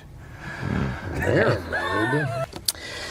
Recent studies show fish can communicate with each other using subtle physical gestures. One of their most common messages, "Let's leave this party early." What about this? 42-year-old Richard Swanson set out to dribble a soccer ball from Seattle to Brazil, but got hit by a car in Oregon and died. Well, at least he got to die loving what he do. At least he got to die doing what he loved, Nick. Dribbling a soccer ball in traffic. No, that's not nice. That's a good one. I think my doctor might be retarded. Why? His name is Dr. Retardo. Oh. There's a good chance. A Westchester parking enforcement officer stole $89,000 in quarters. How much laundry does this guy need to do? Police in Tennessee arrested a teenage girl when they found a loaded handgun in her vagina. When questioned, her boyfriend said, "I guess that explains why my I can't say that word. I guess that explains why my cock kept getting blown off." I don't get it. No, a tractor trailer flipped over, releasing millions of bees, which stung the driver hundreds of times. Speaking from the hospital, the driver said, "No flowers?" Hey, how about this one? Yeah, okay. This is a terrible story. The The Nigerian kidnapping victim in Nigeria are being forced to marry their captors. I'm glad to hear these kidnappers are old-fashioned. In a way. Yes, yes. In a way. I mean, they're getting married.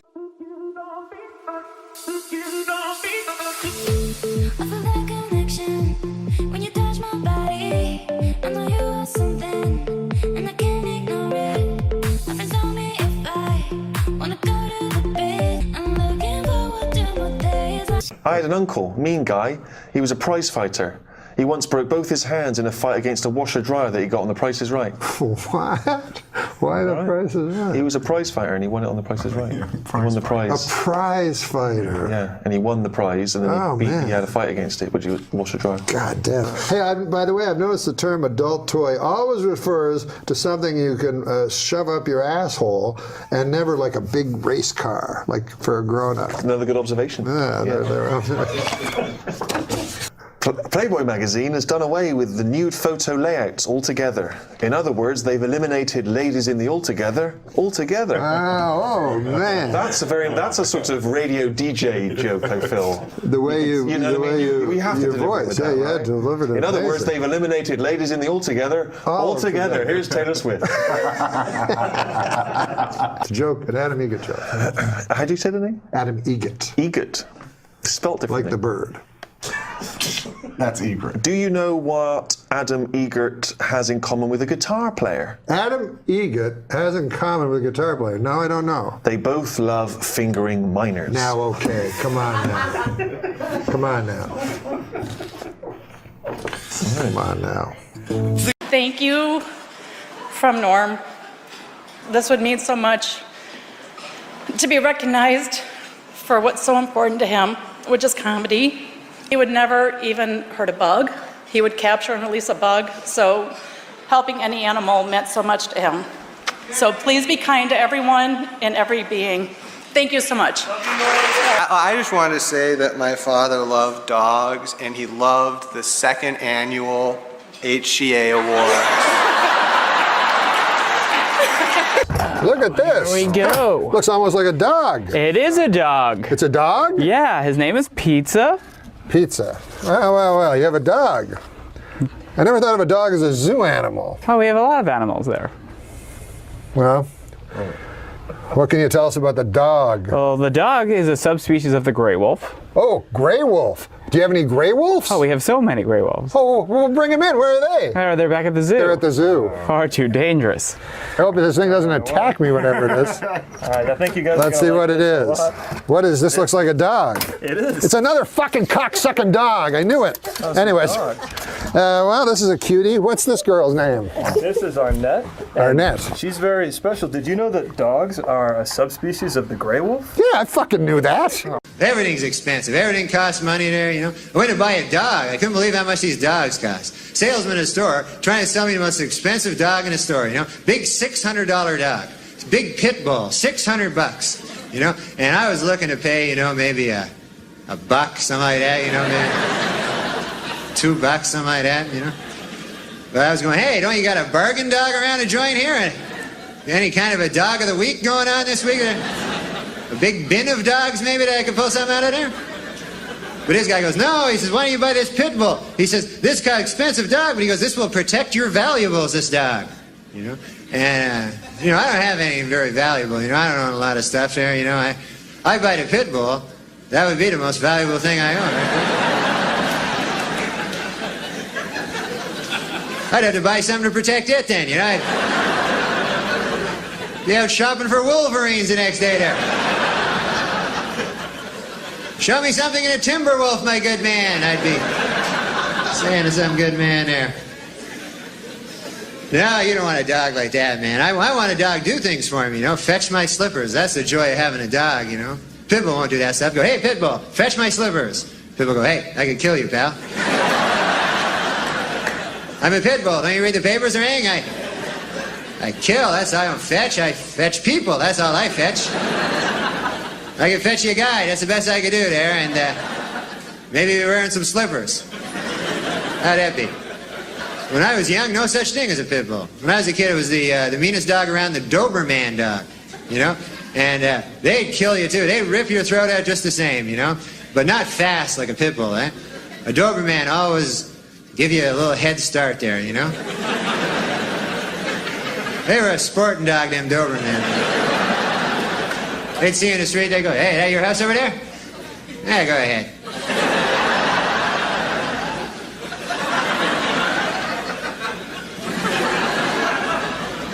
Then they soar through the air and rip your throat out. And do a flip, you know, and you'd be impressed, even though you're dead, you know. Man, look at that flip. But I don't want it. You don't see Dobermans around anymore. You ever notice that? Pit bulls now, they got all the work and everything. All the domestic security jobs go to the pit bulls. And man, a Doberman's like the forgotten dog now, you know. Once in a while you see him on a park bench with a Frisbee there, you know. I used to be somebody. I'm a Doberman. Got a buck? Buck for the Doberman? So I don't get any of those killer dogs, you know. I always buy a dog. When I'm buying a dog, I think to myself, I go, hey, if this dog goes berserk, could I take him? I got a nice wiener dog. I got one of them wiener dogs.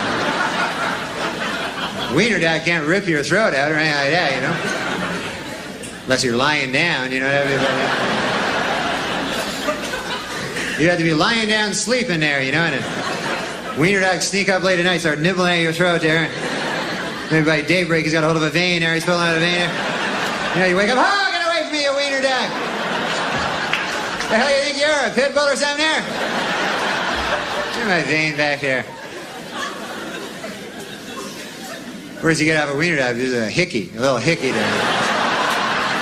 That's about all. And that's embarrassing too. Hey, you ever have a hickey, man? You be walking down the street, people see, hey, you got a wiener dog over there, huh? So I do, now that you mention it. Well, a beef-flavored water for dog hit stores this week, and dogs are eagerly anticipating the arrival next month of the newest water flavor, other dogs' asses.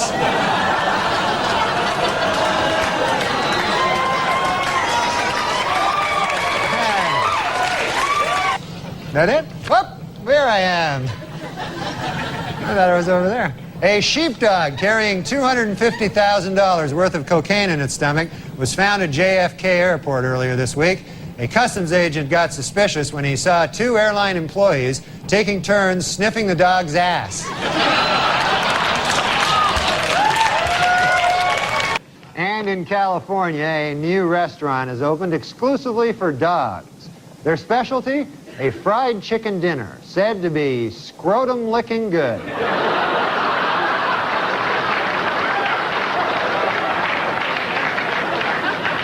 In Oklahoma, sheriff's deputies are using police dogs to sniff for bodies buried on an 80-acre farm. The dogs have sniffed the ground for 3 days, but so far all they've dug up is another dog's ass.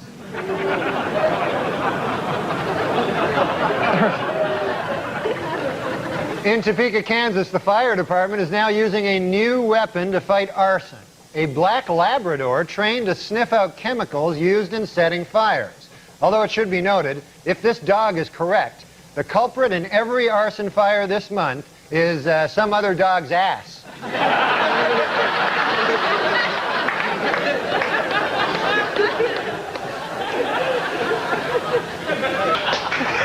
And finally, in California, pet owners.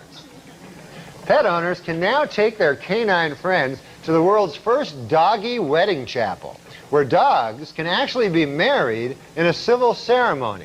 The ceremony ends when the justice of the peace says, "You may now sniff the ass."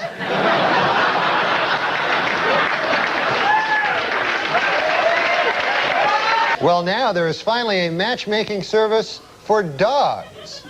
At Happy Animals, matchmakers guarantee to find your dog a perfect mate based on height, weight, age, and breed. So far, the dog dating service has had a 100% success rate because, according to its founders, any dog will have sex with any other dog.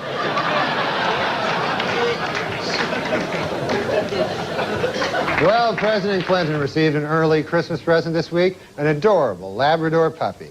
And presidential historians say that it will be good for his image. According to these scholars, in comparison to a male dog, the president's sex life will seem relatively normal. I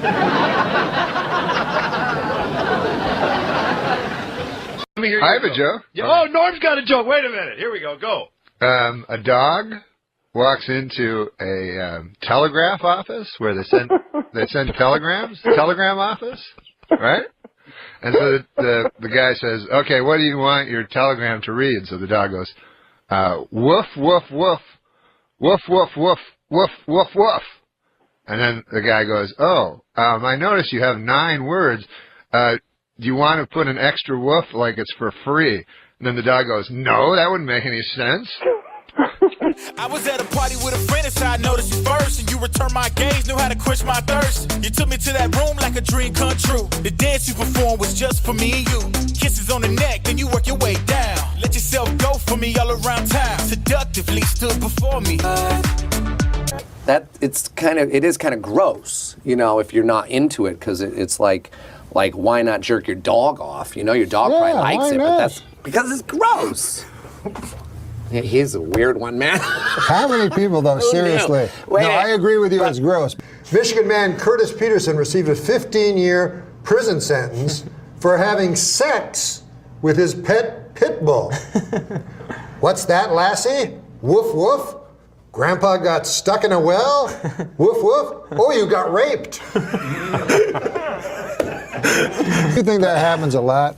Like lonely people and their dogs? Jerking off their dogs? Oh, yeah. Every time I see a woman walking down the street with a real big dog, I'm like, oh, they're going out. Women? Women are but they don't going even out like with fucking. They're going out with their dogs. No, they get their dogs to either go down on them. You know, Judd Apatow recently, and I'm apologizing to him. Oh, but his dog is sexy. Veterinarians in Colorado have reported that marijuana use is on the rise amongst dogs. They say you'll know if your dog is too high if it starts making a really tall sandwich. They like sweets better when they're high. Yes, I don't know. You know, dogs and humans love to run because it apparently gives them a natural high similar to that of marijuana, according to the University of Arizona. Wow. After running what are called cannabinoids, the chemical found in marijuana that gives you a feeling of euphoria, are higher in humans and dogs, and this encourages them to run again. To 7-Eleven for a Slurpee. A good name for a dog is Syndrome. That then when he tries to attack someone, you can yell "Down, Syndrome."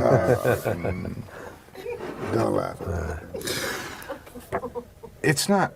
I mean, it's yeah. That's like it was a little insensitive, I guess. To stop a pit bull attacking her daughter, a Texas man bit the dog. Well, that's an interesting story. A man bites a dog. It's not what I would call news. Man bites dog? Yeah. It used to be dog bites man, right? Yeah. Is that the joke? Yeah. I don't get this. I don't get it. Really. Do you write these for real? Sure, junkyard dogs are mean, but the meanest dogs are generally found guarding concentration camps. And it says here, there's a note, early versions of the Jim Croce's 1973 smash hit Big Bad Leroy Brown. Do you remember that song? Tell the people the best. No, do you know what you just said? It Do you have included. any idea what you just read? This says. Did you have any idea what you just read? That it was an junkyard dogs. anti-Semitic joke about the concentration camps. No. Oh, Not what do you mean? anti-Semitic No, at all. No, it's Semitic? No. Well, you know, I know what the problem is. Did you write it? I didn't write that. Who wrote it? They use the meanest dogs. I don't know who wrote it, but I think the problem is that some people might not know what the concentration camps are. So concentration camps were found in Poland. Oh my God! Almighty. Oh my Christ concentration almighty. camps. Please get my nurse. I swear to God, get her in here right now and I'm reel trying me to away. explain to the folks who know. You know what? This is your first show, and these are the. Well, I don't want to bring up the systemic, extermination attempt against the Jewry of Europe, but this says on this piece of paper, that Bad Bad Leroy Brown initially included the line meaner than a concentration camp dog, but Croce decided it was unpleasant to the ear. And it was also offensive to Jews, gypsies, and homosexuals. Little did it matter, Croce would be dead within. It's funny that the expression came about, it's a true story, because it's always a not. Right. It's always not a true story. Yeah, right. It is. Like nobody ever goes, hey, I got a hooker last night and I paid money for in exchange for sex. True story. Yeah. This one says, remember the old days when tweeting meant stabbing a hooker?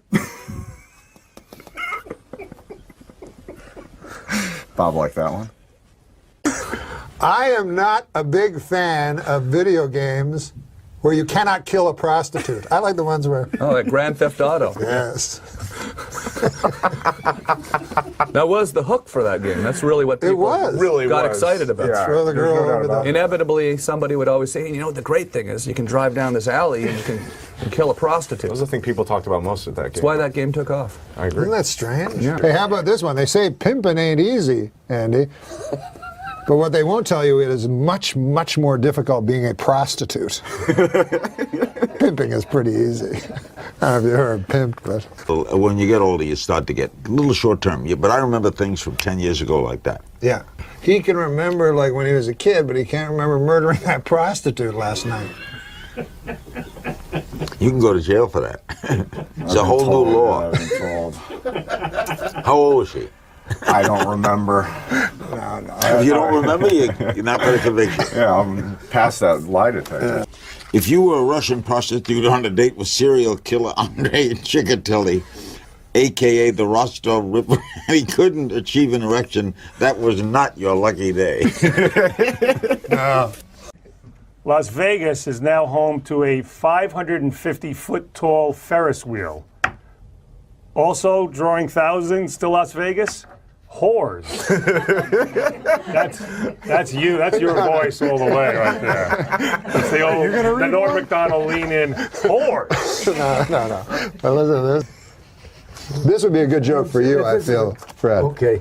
Just to the Here's camera. what I've learned. You beat up and toss one 19-year-old Hispanic hooker out of a moving car, and they never let you forget it. Isn't that true? That is funny. That's both funny and true. Hey, let me ask you this. Did you ever toss a prostitute off a bridge? What's the first one? Just saying, I heard that was a sign of being a serial killer. Okay. You're the worst guy I've ever met. And I mean that in a nice way. There's the Dick Morris is getting a new show. Did you hear about that? Dick Morris, the presidential advisor in the scandal, yeah. Right. Didn't you hear that now he's getting a show? He's there like, can you believe the guy actually getting a show on the TV? That's amazing. Yeah. And it's a morning show. It's called Good Morning Whores. I'd watch that. Yeah. I'd watch that in a second. He was a garbage man. He won the lottery. He won the New York State lottery. And he won like $8 million. And he said he's not going to quit his job. And you've always heard that, right? Right. I'm going to keep my job. I'm going to keep my job. And there's only one occupation where the person does not keep his job when he wins the lottery. You know what that occupation is? No. Crack whore. Like, I went to Vegas a couple weeks ago and a funny thing happened there, Andy. Hi. And a funny thing happened there in Vegas, right? Mm-hmm. I go there, to gamble. I meet a couple of midgets, A couple of midgets? Yeah. Little people, I call them. Well, I don't think of people as little people. Yeah, your word's better. Yeah. Go ahead anyway. You meet a couple of midgets. I know a lot of people in show business talk about the little people. Right. But I think everybody's the same. The midgets, the regular people. Okay. We're all human beings. We're all human beings. That's good. You're not. That's good. You have a good attitude. Some of us are, short and have weird big heads. So, anyway, these guys. That neck went out there for a second, but it's better now. These two midgets, man, they were the funniest dudes. And one of them was telling me that him and his buddy decided to get a couple of prostitutes, because midgets, they can't have sex very much with the women, And, so they say, we'll get a couple of prostitutes. I didn't know that, but okay. Yeah. So they say, let's get a couple of prostitutes, right? So the other midget goes, hey, man, that's great. So, What are they, Cheech and Chong? Like you're two midgets like, hey, dude. Yeah, man, that sounds heavy. Well, you know. All right. So the midgets, the one midget, they get their two prostitutes, you know, and they take them up to their room, you know, in the hotel. And so the one midget, he gets in the room with the girl. And They're in separate rooms here? Yeah, separate rooms, but they're adjoining. Right. So the one midget, he gets the prostitute, and he wants to have sex with her, but he'd been drinking a lot, so he had trouble, like, performing, you know. Yes, I know. Right. Nobody knows better than you about that. So the one midget, he gets in with his girl, but he's too drunk to perform, and he feels real bad, right? So then, this is what the guy's telling me, the midget. He goes down, then afterwards, he says, okay, get out, you dirty whore, you know? He blames her, you know? Right, blames her, Yeah. okay. So she leaves, and then he's feeling all bad, so he listens with a glass to the next room where his buddy is with his prostitute. Right. And he hears, like, in the next room, he hears, 1, 2, ah! 1, 2, ah! 1, 2, ah! 1, 2, ah! Right. 1, 2, ah! Right. Stop doing it. Yeah. So he goes, oh, that dirty midget's having some fun sex over there, you know? So... He calls him a midget too? Yeah. But he's a midget. All right, whatever. So he feels bad, you know? Right. And the next day, man, he meets his buddy midget at the coffee shop. He goes, and the guy goes, hey, man, how'd it go last night? And the one guy goes, oh, man, it was horrible, you know? I was too drunk. I couldn't perform with my prostitute. He goes, but it sounds like you had a good time. And then the other guy, midget, goes, what, are you kidding? I couldn't even get up into the bed.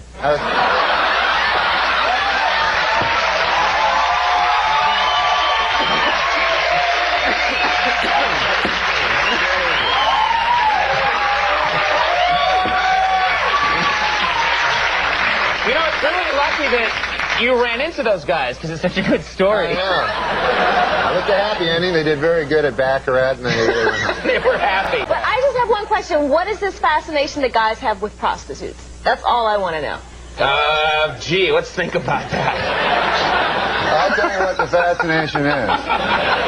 Go, Norm, go. Instead of going out and spending money on a keychain and a G-string, you spend money on sex. Okay, I'm sorry. I forgot.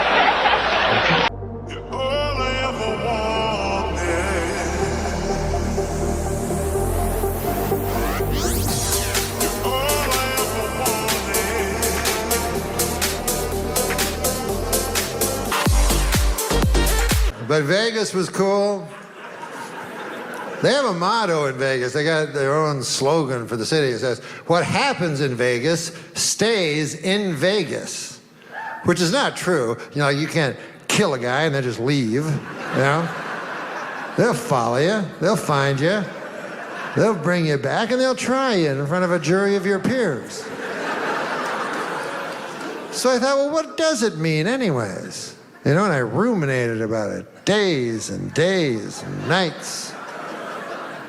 Sleepless weeks became sleepless more weeks. And finally, it occurred to me.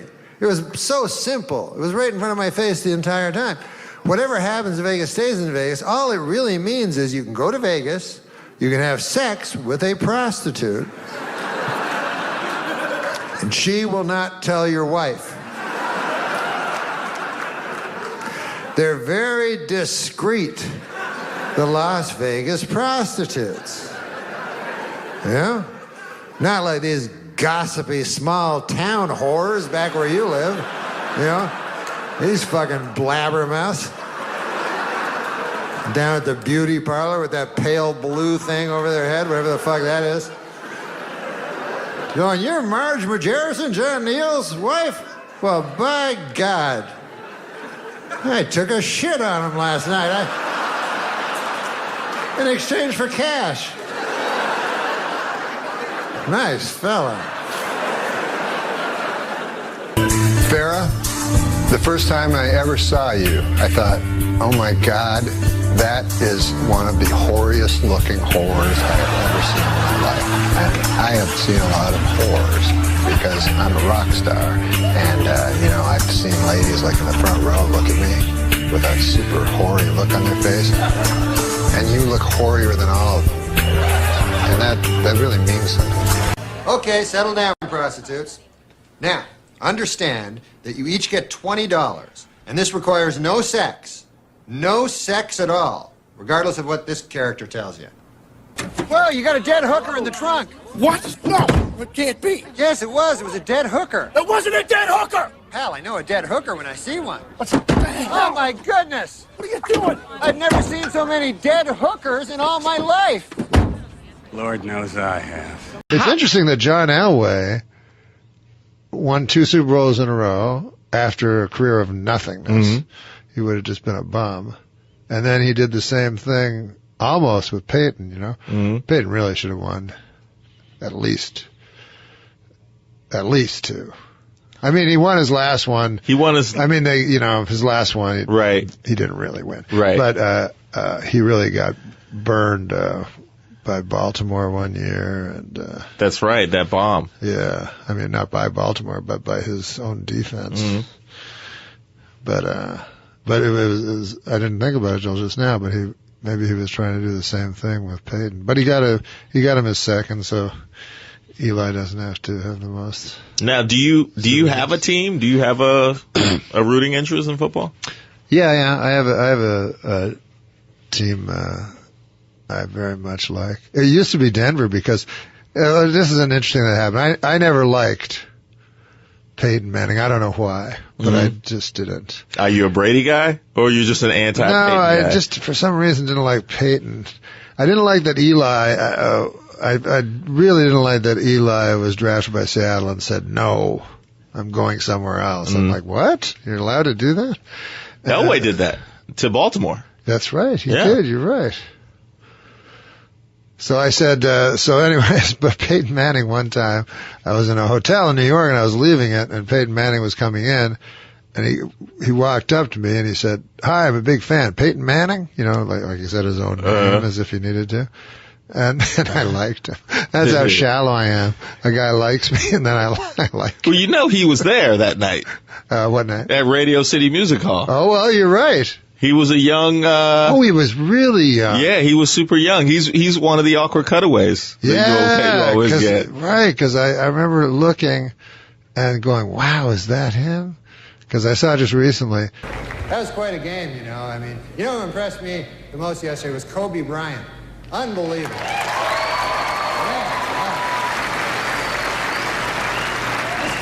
This guy's amazing. 19 years old, the youngest starter ever in the All-Star game, and he played so well that today he was named spokesman for NBC's new public service campaign called Screw It, Who Needs College? I need your love. You free my mind. I need your love. Yeah, you free my mind. Do you worry when you're in the audience at the ESPYs that somebody's going to make fun of you? Absolutely. But I think athletes, for the most part, have pretty thick skin. I think so, too, And so, but I think it's different, Jimmy. If I make fun of an athlete, at least I've kind of been there. When they get made fun of by, like, a unathletic comedian, it's kind of different. Right. You know, like I'm trying to think of some examples, but but like someone Norm Macdonald. Yeah, right. Like a Norm Macdonald, for instance. Not you. I was not talking about you. The great gift could have been to be in a room full of people when Norm did that for those people. Right. Because that would have evaluated, measured, and directed what he's talking about. Mm-hmm. And for us to sit here and look at it is not a true test of anything, really, other than we all love Norm. And my God, he's certainly prolific, certainly energetic, but we weren't watching stand-up comedy because it was impossible. But there's something there, for sure. The element that I always admired was the connection to the audience. And his asides and his looks and his pauses were interpreted exactly the way he knew they would be interpreted, and that fueled the ridiculous nature of some of the presentation. And without that audience, you don't get the full measure of That's right, Norm. yeah, It- yeah. It was like the audience was his partner. Everybody was in this together. His timing is like a drummer's. Mhm. Yeah, yeah. It's like a jazz drummer. But what would the timing have been with an audience? Still perfect? I can't tell. You know, he's so nice with it. I feel like it looked like it was supposed to be there. I can't. It's hard to explain it. This is like listening to a good book on tape. Mm-hmm. How would those have registered in front of a live audience, do you think? Not one of the suckers' mother's tits would kill. Oh, well, that would have murdered. He had a went bunch all of the way things that around would the have barn murdered. for that. Because, yeah, he went all the way. It's right. That's the right. He went all the way around the barn. He had this great way of making you. He'd plant the seed, walk all over the hill, around the silo, down to the brook. You've forgotten about it, and then he lands that again, that's and it's true. joyous. It's just joyous. Do we know if he did any of this material in front of an audience? We knew some from that tour. But that tour was right before Corona. I think it was around. If he were alive and we're doing this show that we watched tonight somewhere in front of 200, 300, 400 people, killer, standing O, what would be their impact? He didn't have to leave on a big laugh. So he would go on. Some of his shit would murder. Yeah. Some of his shit would eat it. Some people would be like get annoyed, upset that he said it. And then, like most of us, you go, all right, let me get out of this fucking hole and come up with a big joke because I'm about to get off. He'd go, all right, let's keep going down and we'll get out on that. And it's fun to watch him acknowledge what would be the silence. Yeah. I can see.